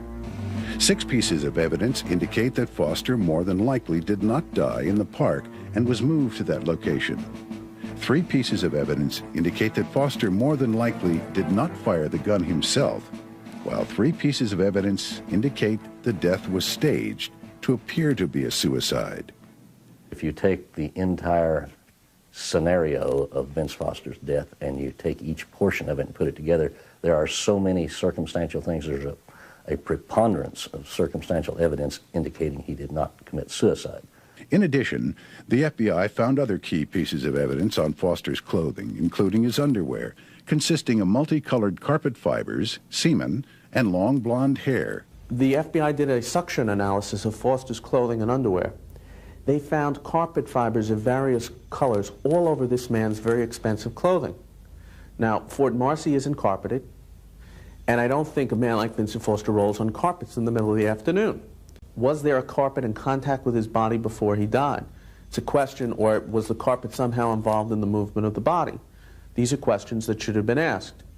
The FBI investigators that testified before the Senate Banking Committee said something interesting. They were asked about the unusual hairs and carpet fibers on Foster's body. And they said, well, that these things were there, but they could be anything. So, you know, they dismissed it out of hand. The Fisk report mentioned only the carpet fibers and the hair. And they found that this is something the FBI found, but they indicated there's no indication that any effort had been made to find out whose hair it was, where the carpet fibers came from. They just mentioned it was found. They didn't mention anything about the semen. The evidence that he had semen, blonde hair, and carpet fibers on his underwear is indications that he may have been engaged in some kind of sexual activity, and this would be inconsistent with him being depressed. It would be consistent with him being with some other people, at least one other person. This evidence could have provided clues as to Foster's whereabouts between 1 p.m. when he left the White House and 6 p.m. when his body was discovered. Yet this evidence was never investigated.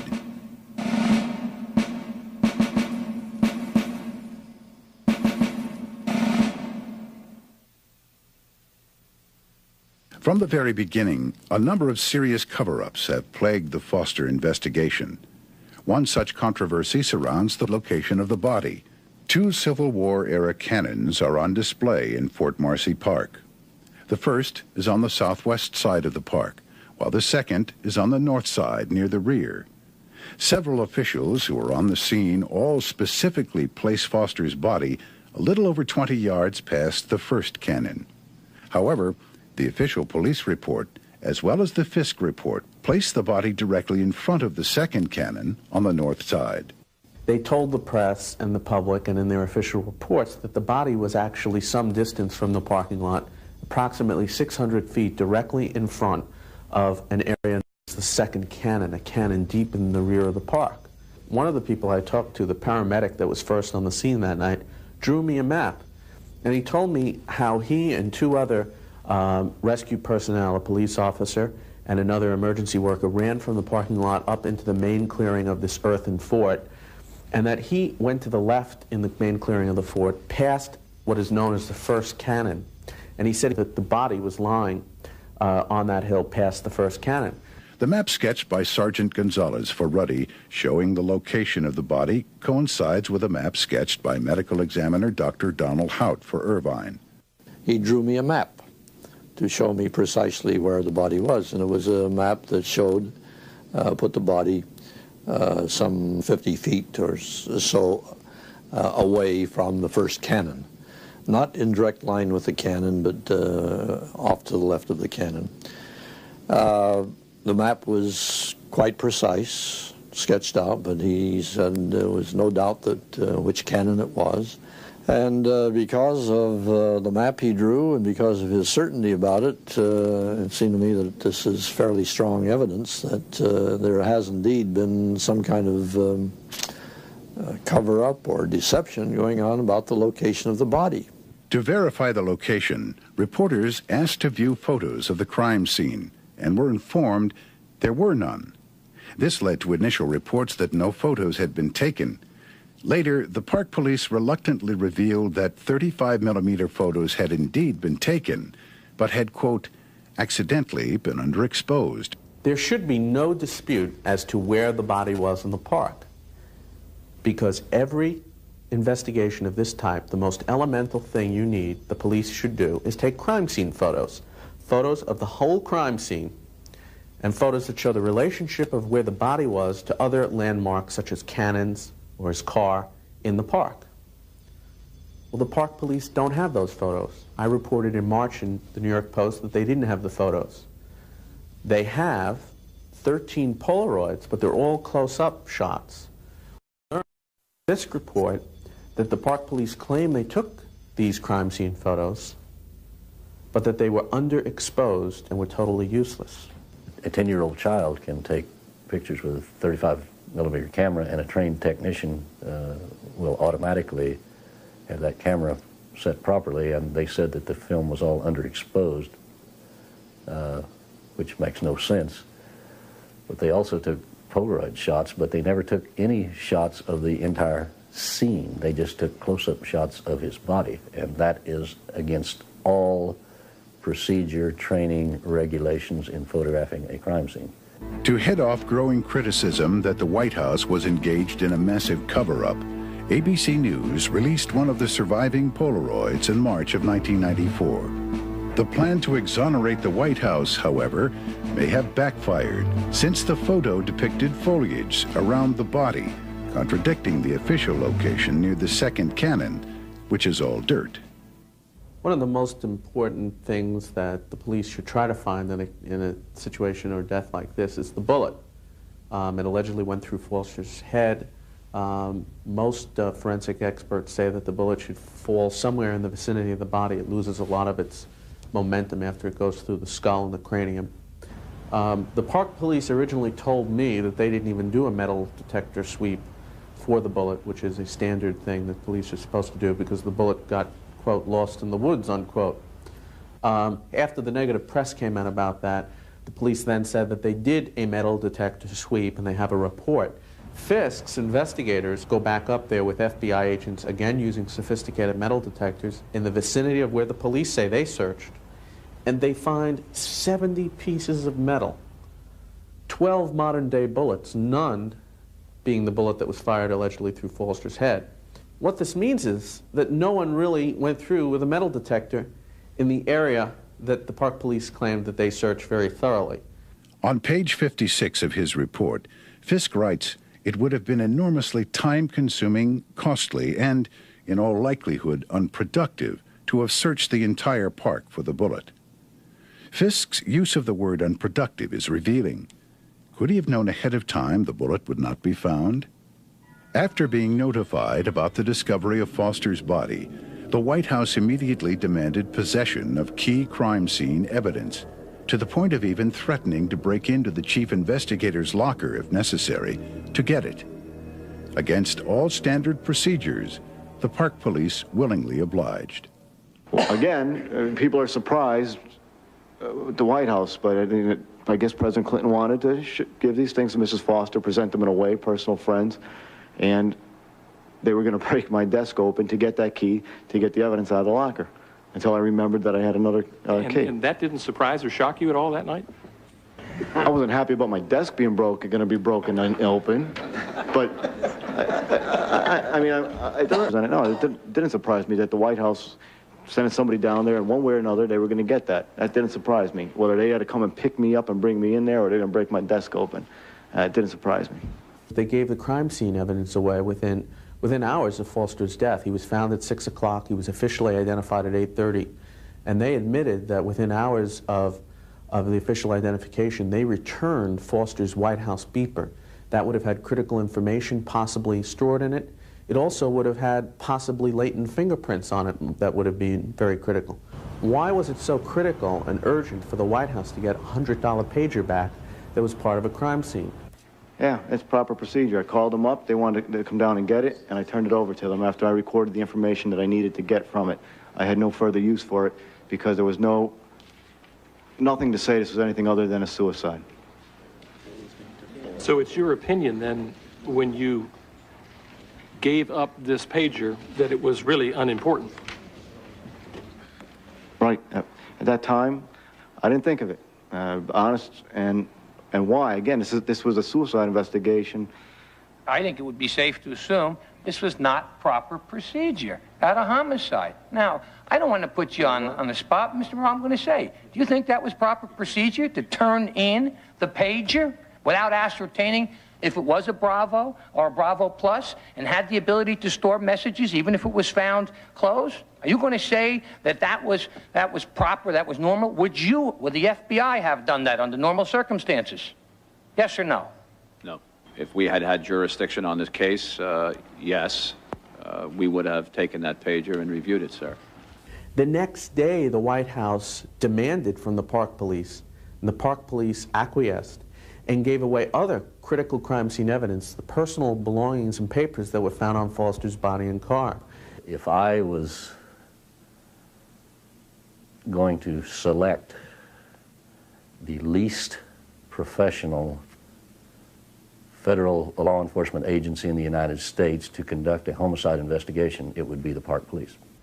Now, is it difficult for you to tell us whether the Park Service, for any reason, I don't know the reason now, but for any reason, conducted this investigation, or or failed to conduct it, coerced or otherwise, in a way that you consider to be the best possible investigative procedures?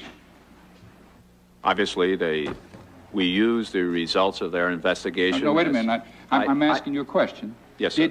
Is it impossible for you to share with us your expertise about whether they did or didn't? I think they did an adequate job, Senator. I just feel inappropriate to evaluate another agency's work. One of the most serious aspects of the Foster case is the fact that the FBI was kept out of the Foster investigation. This investigation of a leading federal official was given to the less experienced U.S. Park Police, whose main duties include traffic control and traffic tickets and monitoring the parks in and around Washington, D.C. Certainly they're not equipped as the FBI would be in such an important case.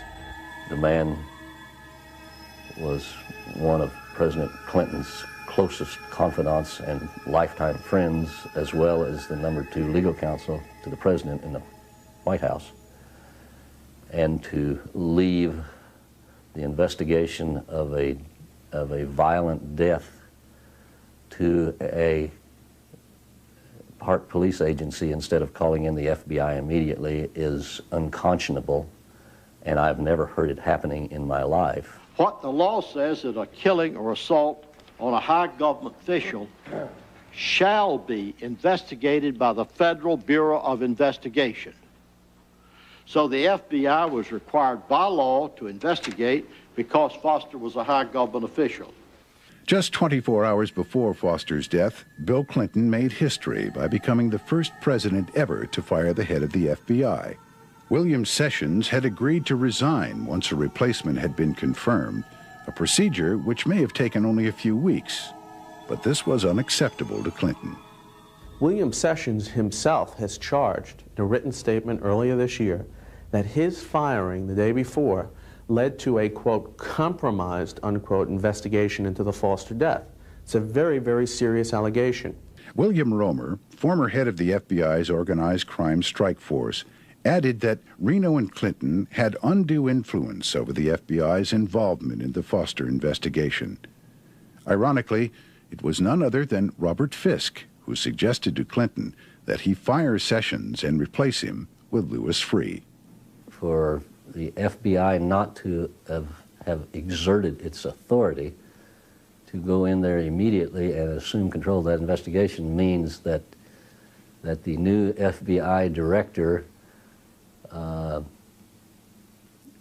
presidential appointee, had to have ordered his investigators, his special agents, not to conduct an investigation.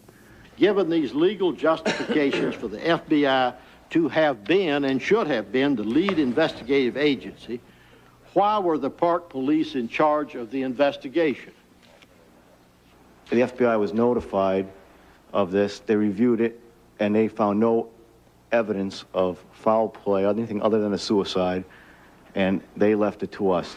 In addition to Clinton's unprecedented rush to label Foster's death as suicide, the national news media fell in line as well, skipping over any possibility of homicide as the cause of death. Even the Park Police got caught up in the frenzy, officially ruling suicide as the cause of death prior to conducting a ballistics test on the gun. The Park Police didn't test the gun until August 12th. They sent it for testing on August 12th. They already ruled officially that it was a suicide on August 10th. So 2 days later, they're deciding that they're going to test the gun. The reason police investigate suicides is to eliminate the possibility of murder, and they didn't do that in this case. They just went in and wrote it up as a suicide. You always have to approach a suicide as a homicide investigation and eliminate homicide before you call it a suicide. When we arrived at the scene and I went up to the scene, everything was consistent with a suicide. Mm-hmm. Everything was consistent with a suicide. Is that, what would your answer be, Mr. Rolla? And pretty much the same. Again, it was the early stages of investigation, just arriving on the scene, but at that point, everything was consistent with a suicide. Mm-hmm. The Park Police concluded fairly quickly, within a matter of, I would say, 24 to 48 hours, that this was clearly a suicide, and they had substantial evidence, I believe, to support that conclusion. The period of time, the time that they made a decision, I don't know the exact time, but it wasn't too far past the time of the death. Nearly all of those close to Foster expressed shock after hearing the news of his suicide, stating he was the last person they would expect to do such a thing. After interviewing friends and family, Time magazine noted that no one called it a depression. However, in the days which followed, many of Foster's associates would quickly change their stories or refuse to talk. Mrs. Foster, she won't talk at all. She won't talk to anybody. I called her up when the question came up, was he right-handed or left-handed? Nobody knew. Couldn't find anybody that knew. Well, I asked Mrs. Foster. So I got her on the phone, and I introduced myself, and I said, I just have one question for you. Was your husband right or left-handed? She said no comment and hung up the phone.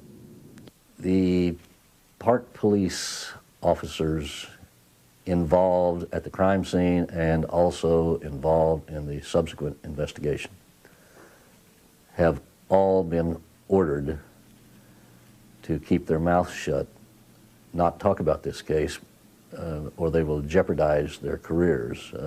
And this has come down from very high level at the very top of the Park Police chain of command. Another person interviewed by Reed Irvine was Deborah Gorham, Foster's secretary. I said, are you under any pressure not to talk? She said, no comment. I said, well, I noticed that you haven't denied it. She said, I didn't even hear the question. Now, to me, that spoke volumes, because I think, obviously, she is under pressure. Single policeman involved in this case from the Park Police or the Virginia law enforcement people believed that this was a suicide. Superiors of the police officers in the Park Police called it a suicide and ordered their people to write this up as a suicide. Was Foster suicidal? Was he depressed? And this is one of the most suspicious things about the whole scenario that has been accepted by the investigators. The initial reaction to this was absolutely not. He was perfectly normal. His secretary said she'd seen nothing unusual. The people in the office had seen nothing unusual. Bill Clinton had seen nothing unusual. Much of the Fisk report is devoted to Foster's state of mind prior to his death.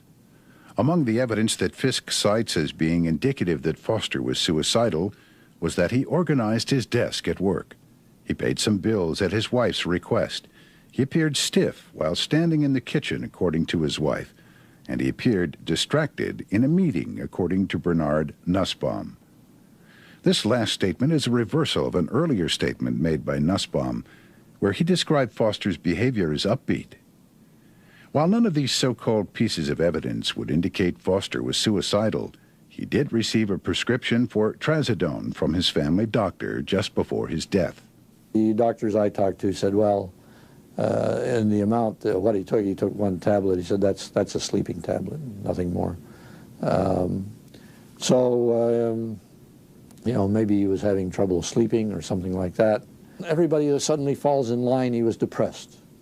The definition of depression is that you have to be in a state of 6 months where you can't do anything. You know, you don't feel like eating, you don't feel like working, you don't feel like going out of the house. And certainly that didn't characterize Vincent Foster. We had opportunity to ask certain questions, but not anything at length. And we were told, you know, asked, was there anything that, did you see this forthcoming? Was there anything different about him? Has he been depressed? And all the answers were no. Makes me wonder whether if I had called him, I could have picked up a clue. I just don't have any way of knowing. He had been in depression, or so we're told, for a considerable period of time. Were you ever aware of that? And do you have any clue what was going on? No, and neither did people who, you know, spent the weekend with him or saw him in the office that day.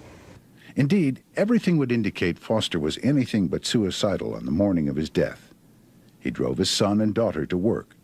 There were no last words of love to his family, no final preparations made. He arrived to work on time, worked conscientiously, set up future appointments, ate lunch, and read the newspaper. He checked out a White House pager prior to leaving and told Nussbaum's secretary he would return later that afternoon. Most importantly, he wrote no suicide note, despite the White House's claim they had suddenly found one. On July 27, 1993, White House officials revealed that on July 26 they found a note supposedly written by Vince Foster in the bottom of his briefcase. But it was not a suicide note. Nothing in about, you know, farewell, I'm sorry to have to do this and leave my beloved wife and children and so on, but here are some of the things you'll find my will or anything like that. No preparations like that at all had been made. And yet it's passed off as evidence of a suicide. They said they had missed the note in the first 2 searches. They went through all this stuff 2 times, and then the 3rd time they said they found 27 pieces of paper in the bottom of his briefcase.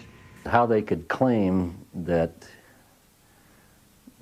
they had overlooked the note during the first examination of the briefcase is ludicrous. You know, you're not searching a warehouse, you're searching a briefcase. And all you do to search a briefcase is turn it upside down and everything falls out. Steve Neuwirth allegedly found the note torn into 27 pieces, 1 piece missing, a place where if there had been a signature, there might have been a signature. No fingerprints on it. You know, somebody tore that thing up into 28 pieces and didn't leave any fingerprints. They must have been wearing gloves when they tore it up. Kind of hot in July. I don't know why they'd be wearing gloves to tear it up, but anyway, that's very, very strange. One of the easiest things in the world to obtain sharp fingerprints from is a piece of paper. Even the old-fashioned way of iodine fumers will bring it out even in layers and one fingerprint on top of another.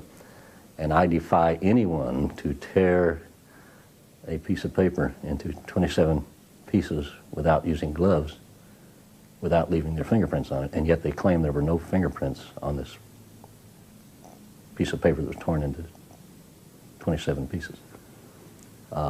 It's idiotic and it's a lie. The fact of the matter is, this report has so many holes in it, you could drive a truck through it, and it isn't worth much of the paper that it's written on. And yet the media of this country has said, this is a very thorough report. It eliminates any doubt that Mr. Foster was killed someplace else, and it proves that it was a suicide. The Fisk report we have here today is a superficial document that says a lot more about the White House and about Robert Fisk than it does Vince Foster. The American people deserve better. The Fisk report actually was a rather huge document that they issued on June 30th, and it had a couple of 100 pages to it. When you open it up, you find out that the actual report of the investigation was only 58 pages. Almost double that number, over 100 pages in the report, were medical resumes. The pathologist whose bios and resumes made up the bulk of the Fisk report had nothing to do with the examination of Foster and never even viewed the body. Have you ever visited Fort Marcy Park? No, sir. Were you present at the Foster autopsy? No, sir. Have you actually examined the gun which was identified as a suicide weapon? No, sir. The one resume which truly mattered, that of Dr. Beyer, the pathologist who performed the autopsy on Foster, was suspiciously absent.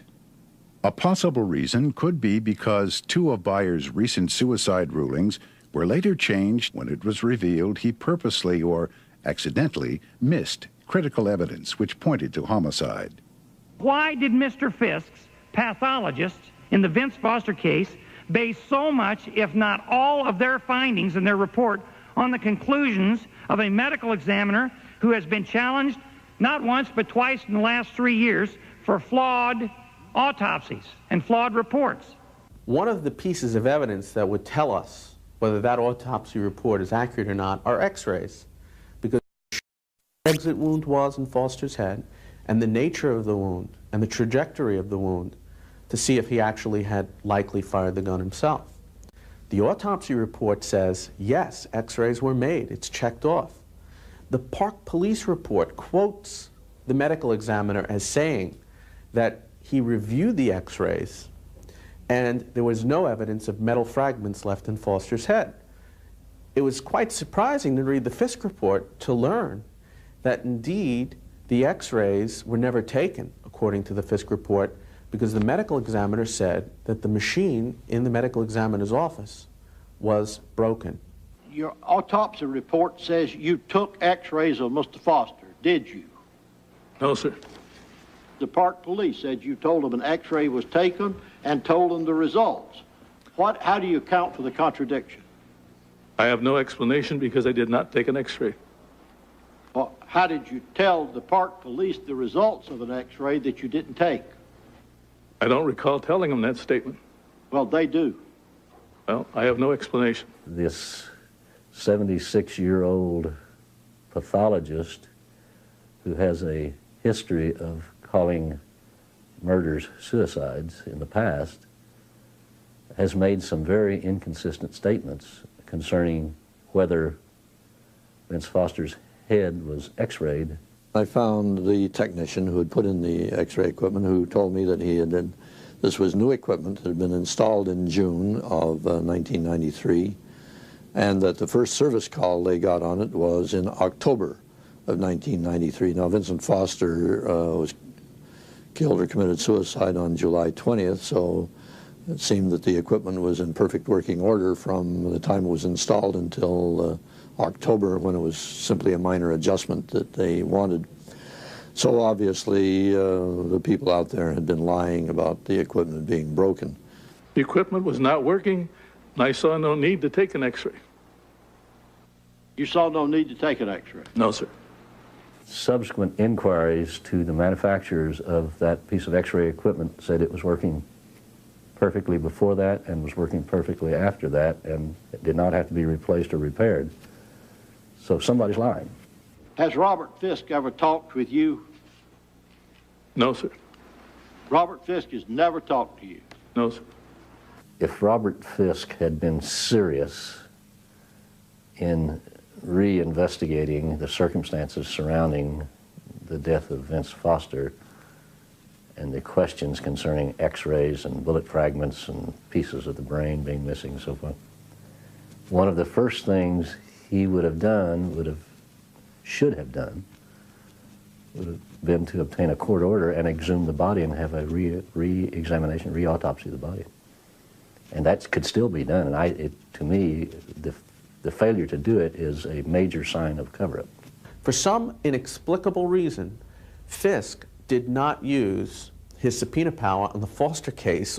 This is absolutely critical. William F. Romer, who is the highest decorated former FBI agent in the history of the Bureau, was shocked and surprised. He said to me, and it was quoted in one of my reports, that something can be inferred from that, and that if you don't use your subpoena power and impaneling a grand jury, that you could come up with a very different result, and you may not come to the truth. One of the biggest mistakes, and I don't think it was a mistake, I think it was intentional, acts that was committed by the special counsel was a failure to convene a federal grand jury and subpoena these people and place them under oath with the specter of prosecution for perjury if they didn't tell all. He gave them a license to be vague or to lie because of no threat. One of the most ominous of all inconsistencies involves Bill Clinton's conflicting versions of his final conversation with Foster. When first asked, Clinton said he couldn't remember when he last spoke with Foster or what was discussed. When he was asked a second time, he claimed he spoke with Foster Sunday night, 2 days before his death. Clinton redrafted his story a third time, changing the date of his call to Monday, the night before Foster's death. According to Time magazine, at this point, Clinton still maintained he was unaware of Foster's depression. When the White House press office announced depression as the reason behind Foster's suicide, Clinton then redrafted a fourth version, claiming the purpose of this call was to cheer up his friend. The question becomes not if Clinton lied, but why he lied.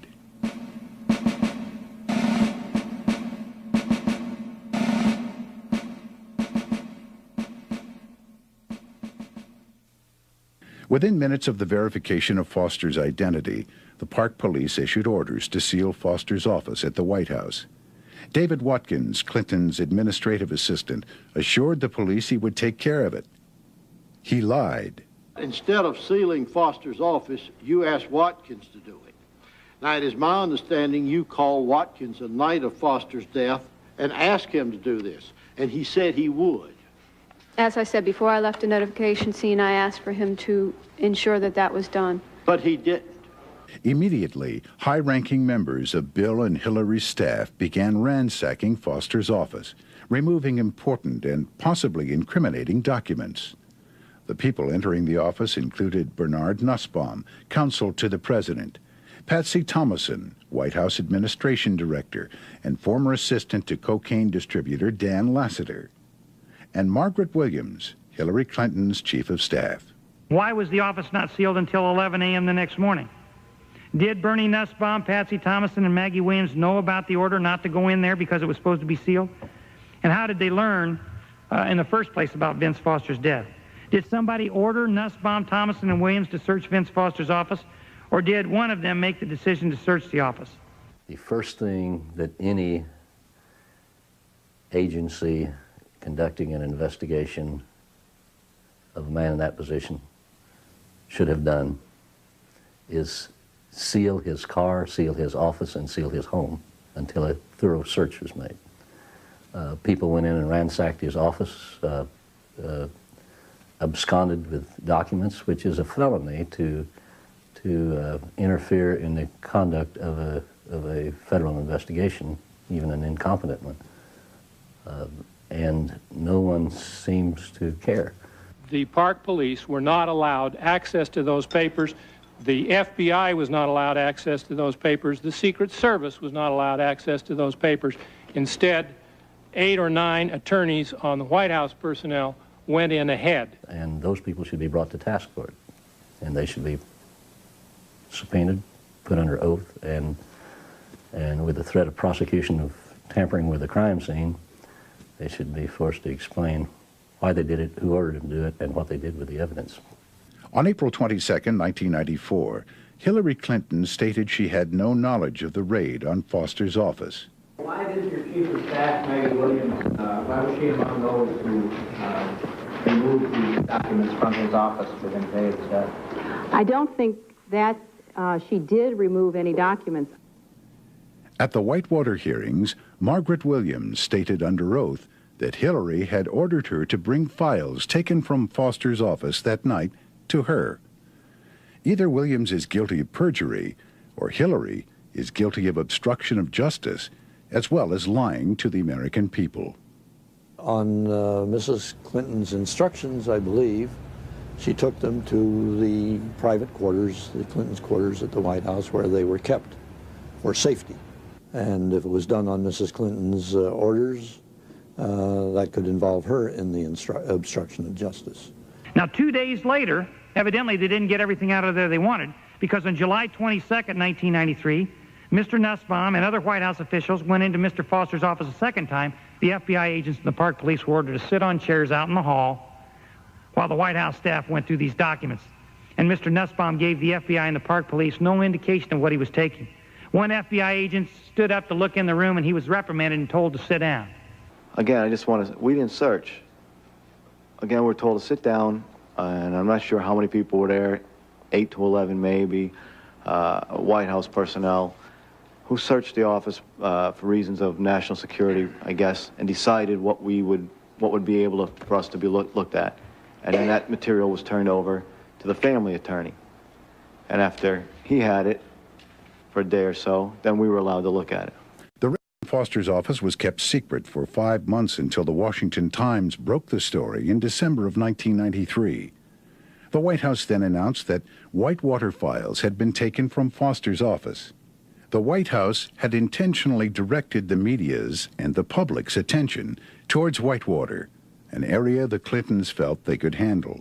When this is all over, it's going to be the same story we've been telling for 2 years. We made a bad investment, we lost money, and there's really not much more to add to it.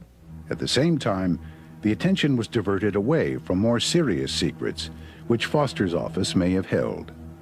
I believe they were frightened to death that if a proper investigation was conducted, it would disclose improper actions of people in the White House back in Arkansas, events that Vince Foster had knowledge of, and the White House may have participated in a cover-up of its own, separate from the murder, simply to keep a series of nasty events involving laundered money and covert operations down in Mena, Arkansas, from becoming public. The Arkansas National Guard, when Bill Clinton was governor, was deeply involved in covert operations down in Mena, Arkansas, and Bill Clinton was their commander. And there is strong indications that some of the laundered money from these covert operations wound up being laundered through the Arkansas Treasury and through ADFA. And Vince Foster would have been close enough to that as the confidant of the president that the trail of the motive for someone killing him would have probably led back to Little Rock.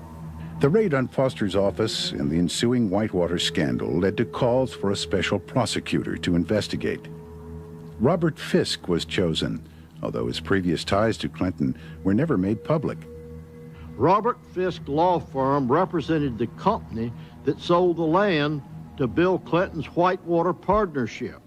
What's more, Robert Fisk also worked with President Clinton's lawyer in the Paula Jones sexual harassment case, Robert Bennett. They worked together in a case involving the Bank of Credit and Commerce International, also known as BCCI. BCCI was a scandal-plagued $10 billion bank failure that has been implemented in alleged wrongdoing involving the Arkansas phase of Whitewater, which Robert Fisk has banned us from even talking about here today. Fisk proceeded to collect massive volumes of testimony and documents, making sure the public was never made aware of their content. Meanwhile, the Rose Law Firm in Arkansas was busy shredding Vince Foster's files.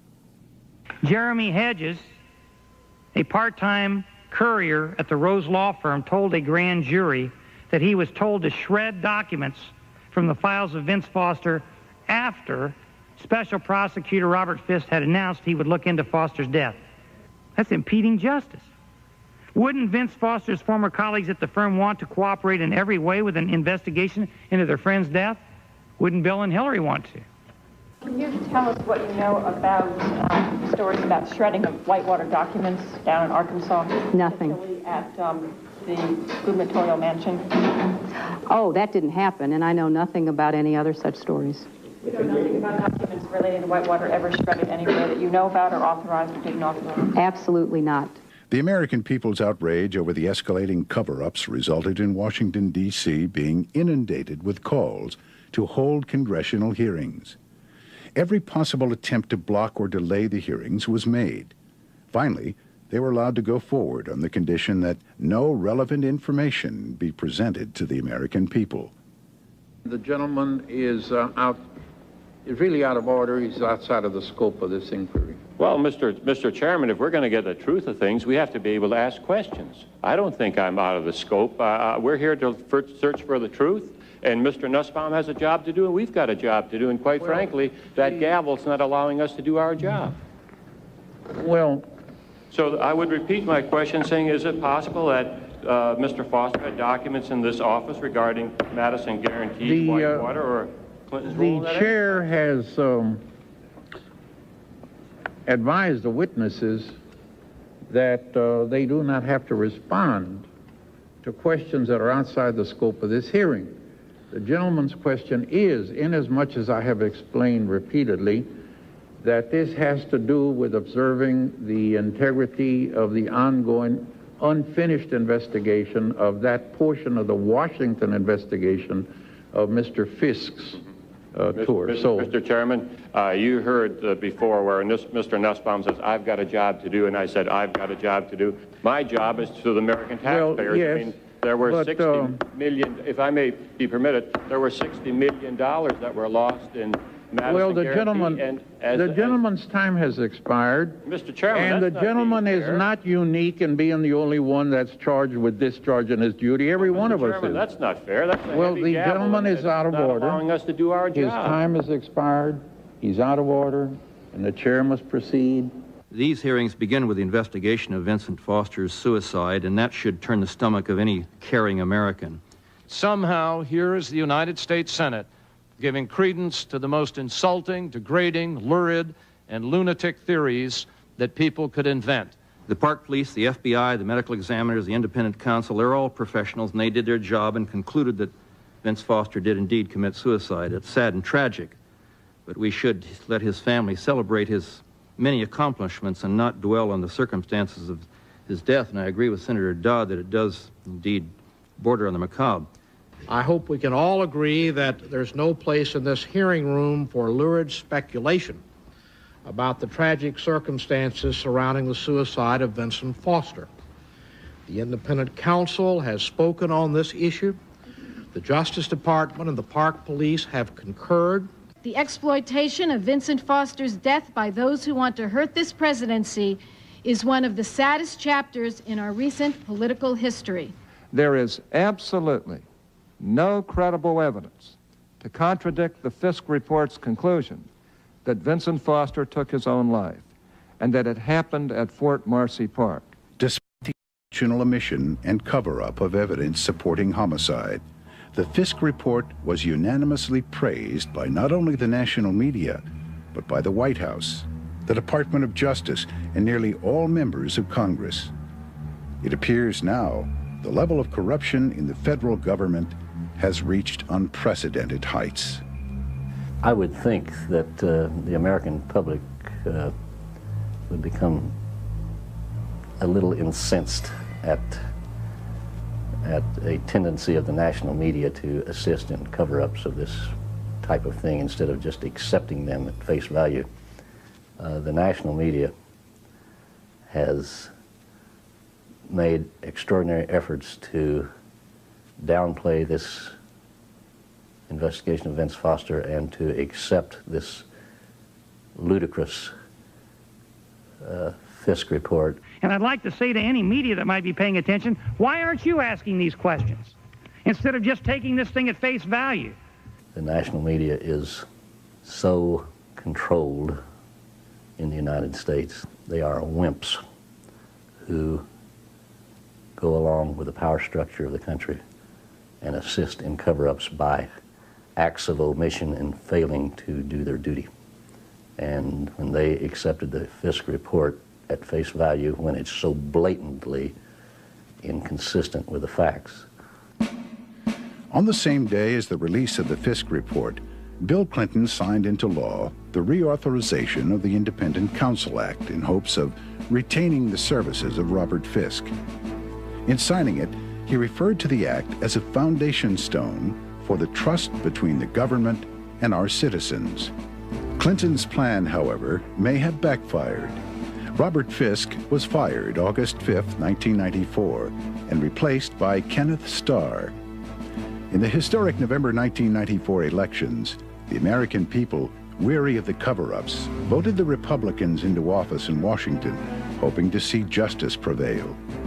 Their victory, however, was short-lived.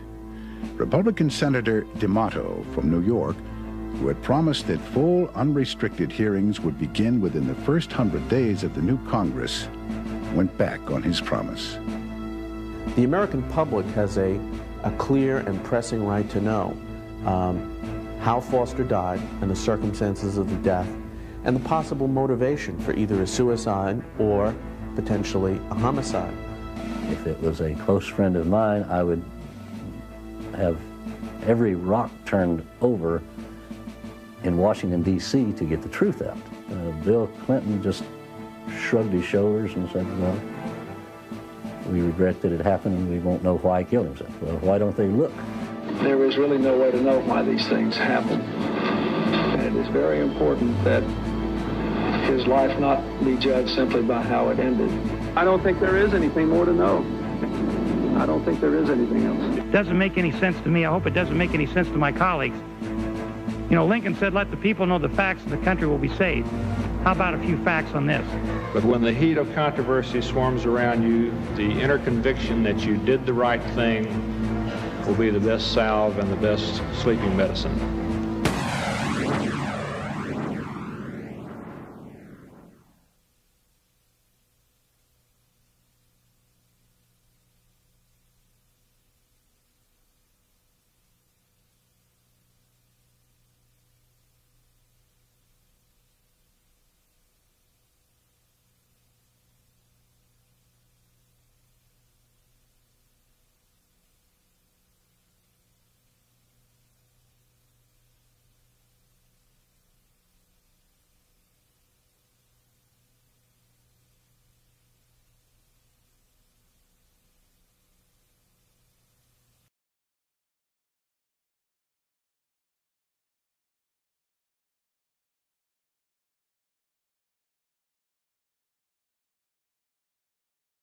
Our job is to gather facts and to evaluate those facts and to get at the truth. I have a very strong belief in facts and in truth, and that the facts will come out and the truth will come out eventually.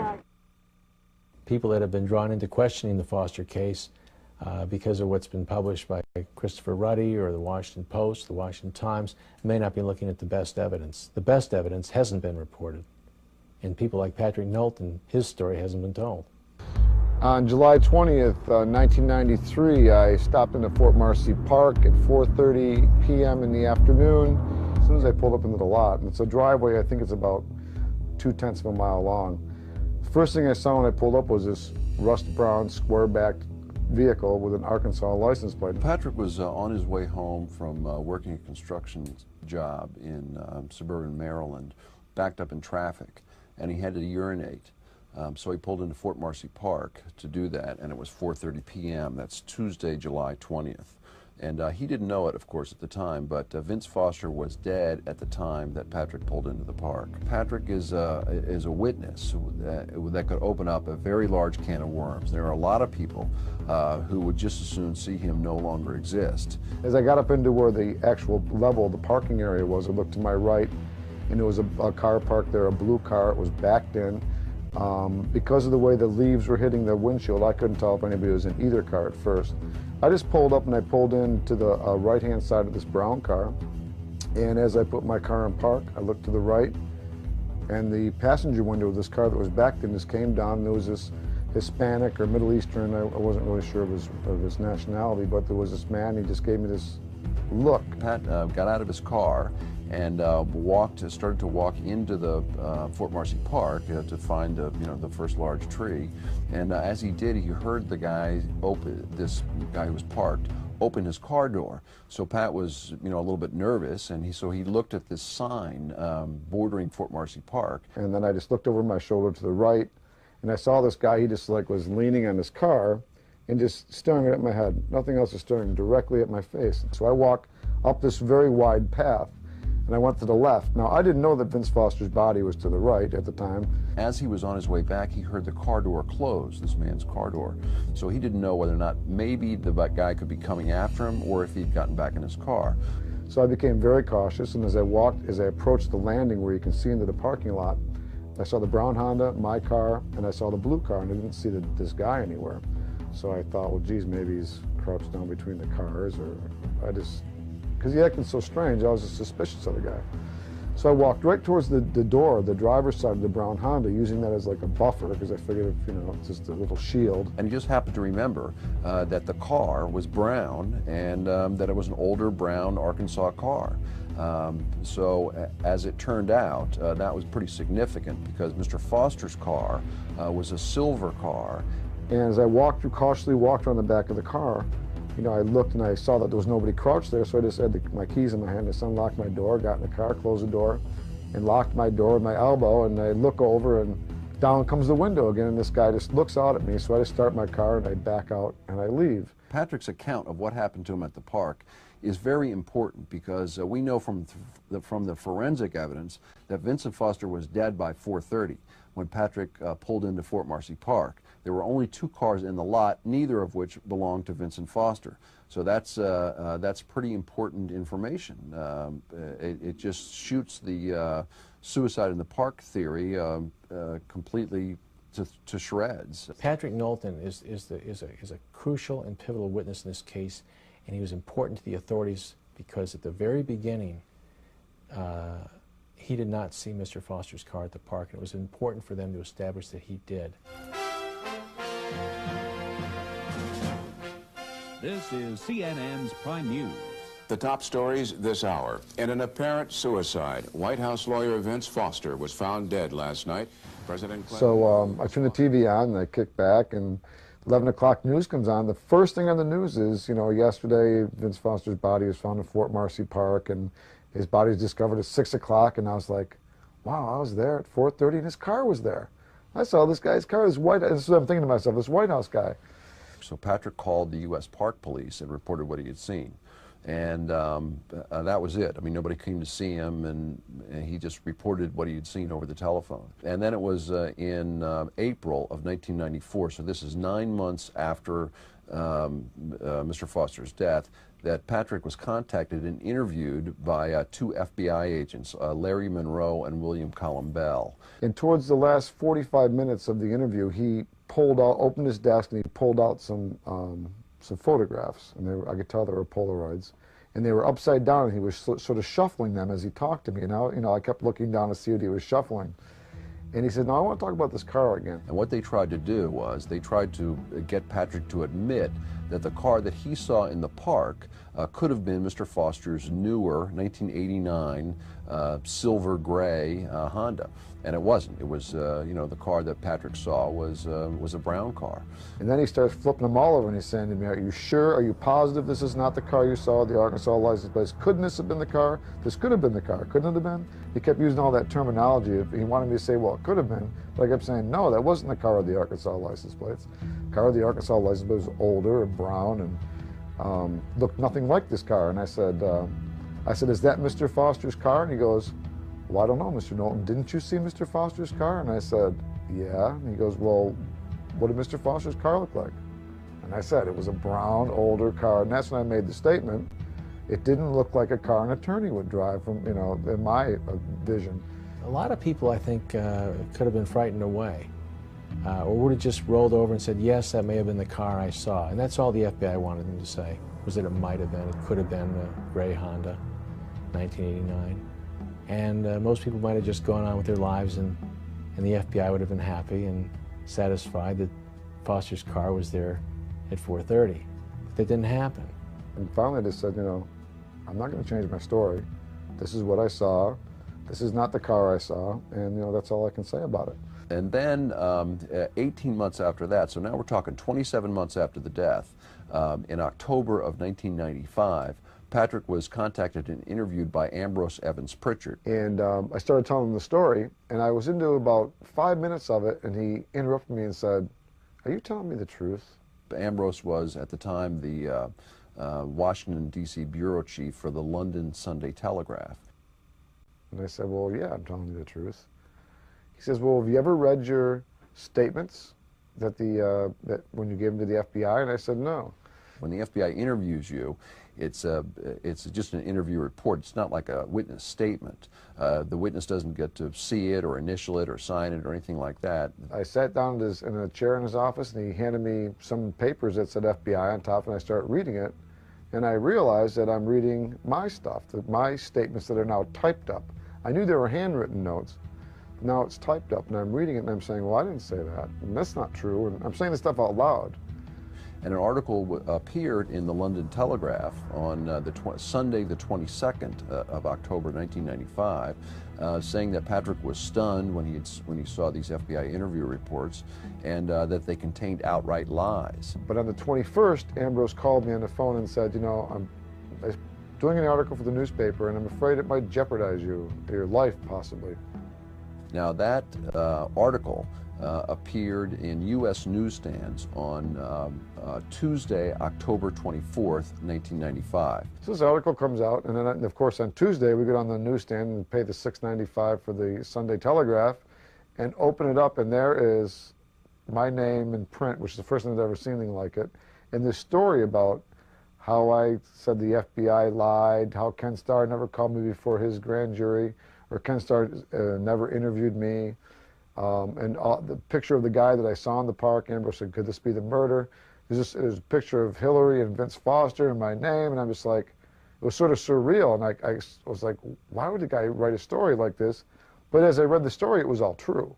Once I was able to accept that, you know, it was a newspaper article that was in another country, then I wasn't so worried about that. Well, who's going to see this, you know? And lo and behold, Ken Starr and his crew obviously were monitoring Ambrose Evans Pritchard's articles. That day, the Office of Independent Counsel, Mr. Starr's office, prepared a subpoena for Patrick to testify before the Whitewater grand jury the following week, Wednesday, November 1st. The person who served me the subpoena was Russell Bransford, who was an FBI agent who had worked for Robert Fisk, worked for Ken Starr, and possibly was involved in the 16-day police investigation, the initial investigation. I'm not sure of that, but if I took a good guess, I would say he probably was. This was, of course, a secret subpoena. These grand jury proceedings are secret. No one knows about them except for the FBI and the Office of Independent Counsel. So Patrick received his subpoena on Thursday mornings, a little after 10 a.m., from Agent Bransford, Russell Bransford. And Bransford gave Patrick his business card and said, if you have any problems, give me a call. So beginning that same day, Patrick was harassed on the streets of Washington. On October 26, 1995, after I was served the subpoena by Russell Bransford, I called my girlfriend on the phone and I complained to her about being subpoenaed, and I was, you know, pretty overwhelmed by that. I just thought, this is so ridiculous. What do they want me for, you know? Catherine and I were walking down to DuPont Circle, and we were crossing this intersection of New Hampshire Avenue and 20th Street, and I look up and there's a guy about 20 feet away maybe, and he's just got his face locked right on my head. I mean, he's like, his eyes are locked on my head.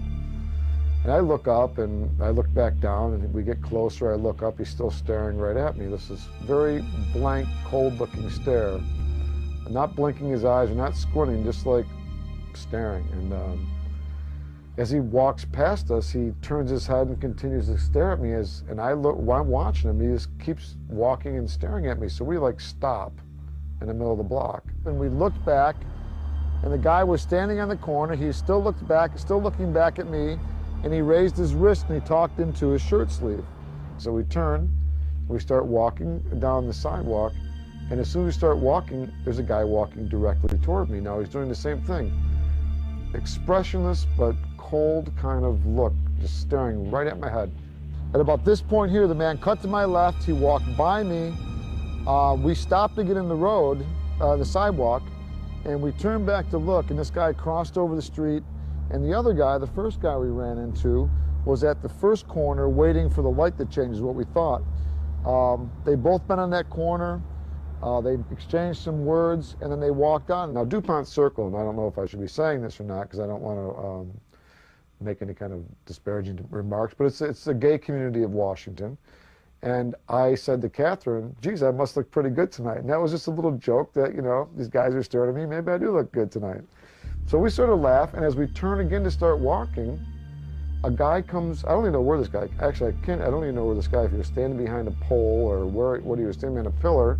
This guy just comes out of nowhere and walks on my right-hand side and just glares at my face. And this guy's looking a little bit angrier than anybody else was.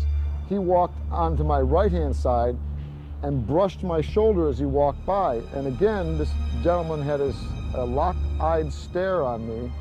And as he walked by me, he just turned his face and continued to stare at me as he walked by. The fifth guy, again, followed us down to the street corner. And as we approached the street corner on our street, there was the sixth guy standing there. The sixth guy was another big guy. He was sort of standing at ease as we approached the corner. And this is when I thought, well, and there's hardly anybody on the street, by the way. It's not very crowded. And I'm thinking to myself, now this is getting a little peculiar. Now I realize that these people really are staring at me. It's not my imagination. And as we approach the corner, this guy is like standing in an at ease position, and he sort of swings himself around in like a military stance as we reach the corner. And he's just like staring down at me, and I look over at him, he's a 6'6" guy. And he's like staring down at me, and I said to Catherine, let's cross the street. Most of these men were approaching Patrick and following him and staring at him before his predecessor had stopped. So it's back to back to back to back. Very, very strange. So we talked to, eventually, I've talked to a number of experts who are familiar with this technique of intimidation. And what they said was, well, yeah, they're familiar with it. It's used by federal intelligence and investigative agencies. And what it does is it has two objects, two purposes. Number one, it warns the witnesses and scares the witnesses and intimidates the witness. And if that doesn't work and the witness continues to tell the truth about whatever it is that they've seen, it will discredit him. I mean, who's going to believe somebody who says that every time he leaves his building, there are strange men on every street corner following him and staring at him? And particularly from a witness who said that back on July 20th of 1993, there was a man in the parking lot who was staring at him. I mean, it just sounds like a nut. The guy was right on my tail. He's right behind me, so then we started walking a little quicker. We started picking up our pace a little bit, because now I'm nervous. Now I know something's going on, and I'm feeling very uptight. And so we start crossing the street. This guy starts walking right behind me. I mean, like right on my heels. And now my heart's starting to pump a little bit, and I'm feeling a little nervous. And I turn around, and this guy is like, I'm not kidding you, he's like leaning over me as we're walking, and I'm picking up our pace. Now Catherine's getting very upset. She's holding on to me tighter and tighter. And on our left-hand side, there's just another guy pacing back and forth as we're approaching. My heart's racing, my legs are feeling rubbery. I'm actually getting pretty sick to my stomach. Catherine gets very upset. But I grabbed Catherine and we ran across Connecticut Avenue, which is a very busy street. It was like a scene out of a movie. I mean, it was just unbelievable. We get in the median strip and I think, okay, now we're going to get across the street. All the bad guys are behind us wherever they are. Now Catherine is starting to get a little weepy. She's getting very upset because it becomes very real. And as we get ready to cross the street where there's no cars coming, I see in the corner another guy standing there. And he's just staring at me, and I'm thinking, this is impossible. How can they be all over the place here? This is not real. And I realize at this point, this road's getting dark. It's too dark. There's no street lights. And I'm just like, this is not good. Let's not go down there. I said to Catherine, let's not go down there. So as I turn around to start heading back, the guy who crossed the street was right here behind us, and he was right on top of us, and I started to panic. Now Catherine, of course, was holding back tears, so I turn around, and as we turn around to walk back, he turns around and walks right next to Catherine and maintains the same pace walking that we are. If we slow down, he slows down. If we speed up, he speeds up. And the whole time we're walking, this guy's just looking over. Look, there's Catherine, who's 5'5", and he's looking over her head and just staring at me the whole time we're walking. So finally, we just started running. I didn't care about traffic like I don't right now. I just went right across the street. A car comes up on the left-hand side of us and sort of paces our walk. Now at that point, I mean, not only were my legs rubbery back at number 7, 8, and 9, but my stomach, I mean, I'm feeling euphoric. I mean, I really am at this time, and this may sound insane to some people, but I feel like my soul's leaving my body. Now, as we get about to this point, the guy walks around to the back of his car. Now, there's no vehicles parked here. It's just his is parked in the middle. I see him go to the back of his car, and he opens his trunk up, and he pulls something out of his trunk. And I sort of hesitate, because I'm thinking, again, this guy's got a gun. And the whole time he's in his trunk, he's turning back, and he's looking at us. He's watching us standing where we are. Nothing felt safe. That's one thing about this, this harassment. It really hits you deep. You end up questioning yourself, and that's what it is. You end up questioning yourself, and that loses your confidence. I realized that's the technique they used, and it was to make you question yourself, your own sanity, in a very short period of time. It's terrifying. It's like something out of the Twilight Zone or Alfred Hitchcock. It's really scary. You know, a lot of the movies we see today, they always have like these terrorists are the bad guys, and the FBI are the good guys that save us. But if you ever turn that upside down, can you think of a more horrifying movie than if the FBI agents were evil and they were terrorizing the citizens and the press was going along with it? That's scary. Finally, after being harassed Thursday, Friday, Saturday, I didn't go anywhere on Sunday. On Monday, this has gone for 4 days now, Russell Bransford finally calls me on the phone at 10 o'clock and he says, oh, I heard you had a little trouble over the weekend. You want to tell me about it? And I'm like, absolutely. I said, we called you, we called Ken Starr's office, nobody responded. And he had nothing to say about that. He said, well, I'd like to come over and talk to you right now. And I said, no, if I'm going to talk to you, I want to have my attorney present. Well, you don't need an attorney to talk to me. It wasn't until much later, at least, maybe a week or so later, that we were, trying to figure out what was going on, and I really couldn't figure it out. I could not figure it out because I thought that this is not part of a cover-up. I just thought that that's just too incredible. That there would be a cover-up of Vince Foster's death, because I knew that the Park Police had investigated it. I thought that the Congress had investigated it, and it was being investigated by Ken Starr's office, and Ken Starr certainly has a stellar reputation by way of integrity. So I thought, well, it just can't be a cover-up. Hung the phone up. I went to look for John's telephone number, and I had his card for his office. I got his card, found his number, picked up my phones. There was no dial tone. There was no. I mean, my phone was as dead. I was like, "What is?" So I went to my other phone, picked it up, and it was completely dead. Ding dong! My phone, my doorbell rings. So I'm thinking, oh, maybe it's John, because I left a message one point for him. And I go to the door, open the door, and there's the FBI agent. I said, "What are you doing up here?" He goes, "Well, I was just in the neighborhood." And I said, "Well, wherever you called me from, did you hang the phone up?" I said, "My phone's not working." So he walks right into my apartment, and he goes over to my phone and picks it up. And I never really thought about it. He knew exactly where my phone was. Goes over, picks up my phone, and, "Oh, that's dead, all right, that's dead." And he went over to my other phone and picked it up. "Oh, yeah, that's dead. If we had anything to do with this, you'd never know it. If we were tapping your lines or anything like that, you would never know it." Then he hangs the phone up, and he unbuttons his coat. He throws his coat open, and I see his sidearm, and he sits down, and he says, like this kind of thing. He says, "Oh, tell me about this problem he had over the weekend." Among other things, the American people have been told is that 3 separate entities have investigated this case, or 4 separate entities if you include Congress. They say, well, first the Park Police concluded suicide in the park, and then the Fisk probe concluded suicide in the park, and then the Starr probe included suicide in the park. Well, what they're missing is the common denominator in all 3 of those investigations, and that is the FBI. And all the time I'm telling him the story, he's just sitting there smiling at me, and I'm thinking to myself, I'm telling him this story that scared the life out of me, and he's staring at me. And I finally just stopped telling him the story. After, I'm serious, 40 minutes I talked to this guy, and I finally said to him, what's your deal? What are you smiling about? He said, well, I'm going to tell you this, Mr. Knowlton. That article that was in the newspaper, I worked with Larry Monroe and William Collin Bell. I worked with them in the Fisk investigation, and I'm working with them in the Starr investigation. And I said, well, then, Agent Bransford, can I trust you? Can I be trusting you? And he leaned right over into my face and said, Mr. Knowlton, I don't know. That's a very good question.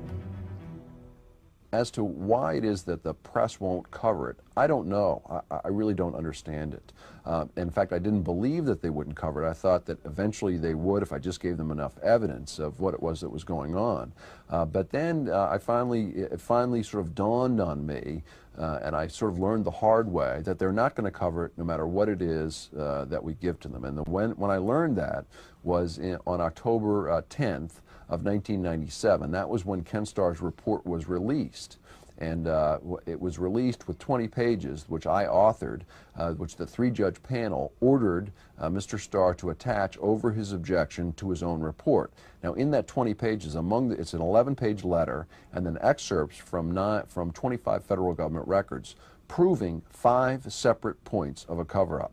Now, this is the first time in the history of the independent counsel statute that an independent counsel was ordered to attach evidence of a cover-up by his own investigators to his own report. And if they're not going to recover that, there's pretty much, that sort of says it all. I feel like I could have a video of the body being dragged through the park and they wouldn't cover that. At this point, the American press has a vested interest in not reporting this story, not telling the public about Patrick Knowlton. Whether courts rule in his favor or against him, they're not going to tell the public. They don't want the public to know about Patrick Knowlton or what he saw at Fort Marcy Park. The press, at this point, will look bad. Now, if the truth surfaces, their credibility is going to take a very, very major hit. They have been reporting suicide in the park, no foul play, for the last 6.5 years, beginning before the first official investigation was even closed. It took me a long time to realize it, but the perpetrators, it's so sloppy, and there's so much evidence laying around. For someone, if you go out and pick it up and look at it, there's so much evidence of this cover-up. It's all over the place. And I think you can only be that sloppy and leave that much evidence out there if you have confidence that the press is not going to report it. When you start to get into the case, you find that every single point in the Office of Independent Counsel's report on the Vince Foster case, I mean, every one of them is untrue. There's not one single point that the Starr report makes that can withstand scrutiny when compared with the underlying federal investigative record in the case. Whether or not Mr. Foster was depressed is really not relevant, because the physical evidence of the case shows that the man did not take his own life. The blood on his shoulder and the fact that his car wasn't at the park and so many other things that whether or not he was depressed or not really doesn't matter. Depressed people can be killed. If you prove cover-up in this case, you prove some other things that are really much more important, very important for, I think, all of us to know. Because if you prove cover-up, you prove not only that there's government corruption, but the Office of Independent Counsel, Mr. Starr's office, and now Mr. Wray's office, is infected with the very corruption that is designed to expose and prosecute. It also proves that we can't rely on the Congress to exercise oversight over the executive. And that's something that we all, sort of take for granted. And also, it tells us, I think probably most importantly, and maybe most shockingly, or at least to me, is that we can't rely on the press to report the facts of these cases, even or the existence of cover-ups, even when they're obvious, even when we've already proved them. They're just not going to cover it. They'll focus all the attention on Monica Lewinsky or some other issue, O.J. Simpson. The public is all looking at all the noise and all the action, or they talk about how the Democrats, Republicans are really going at it, and you got James Carville battling with Ken Starr, and it appears that this is where the real action is, but it's not. It's the big noise and motion covering up the little motion. And when people are looking up here at this hand that's moving, they don't see what my other hand is doing. And that's what the press does. And they do it very well. It's a lot like a wrestling match, too, because it looks like they're fighting. There's a lot of adversarial thing. It looks like there's a liberal media and a conservative media, and you got Limbaugh on one side. But you never hear Limbaugh talk about Patrick Knowlton. We rely in this country on our press, our news media, to keep government honest, and they're not doing it. And it's our separate democratic institutions are not functioning as they were intended, as the Founding Fathers intended. They're supposed to be exercising oversight over one another. They're supposed to be pursuing different interests. They're really not. They're really pursuing the same interest, and that is credibility. Now the whole thing's going to unravel because of Mr. Knowlton. Everything's coming apart because the whole conspiracy to cover up the facts is coming apart, and the role of the press from the very beginning is coming apart. I'm just an average citizen. All I did was I called the police when I thought that something was wrong. I did what I thought was my civic duty by coming forward and talking to the FBI. I did what I thought was right by going and talking to a journalist. And I also did what I thought was right by going before the grand jury. And all this stuff, it just, caved in my little world that I lived in, and it's devastating. Well, what's the lesson that people learn from what Patrick Knowlton did? I think the lesson, or the possible lessons, are that if you know something and it doesn't go along with whatever it is that the FBI wants you to say, change your story and keep your mouth shut. I've certainly made some enemies by doing what I've done, because I'm dealing with people who are covering up a murder, and people that cover up murder are not very nice people. And I don't think about it a lot, but I'm sure there's some risk involved. But given the choice of uncovering the murder and helping Patrick and taking that risk, I'd rather do that than just go along. I don't want to go along with murder, and I don't want to go along with lies, and I don't want to go along with a press that's not truthful and just pretend that it's okay. I know too much now to turn around and go back. I couldn't live a life that was false. We've proved the case. I mean, we haven't even issued one subpoena, and we've already proved cover-up. It's all documented now. We've pulled all the pieces of the puzzle together and put them in a bound volume. And if it hadn't have been for Mr. Knowlton, I don't think the truth would have come out.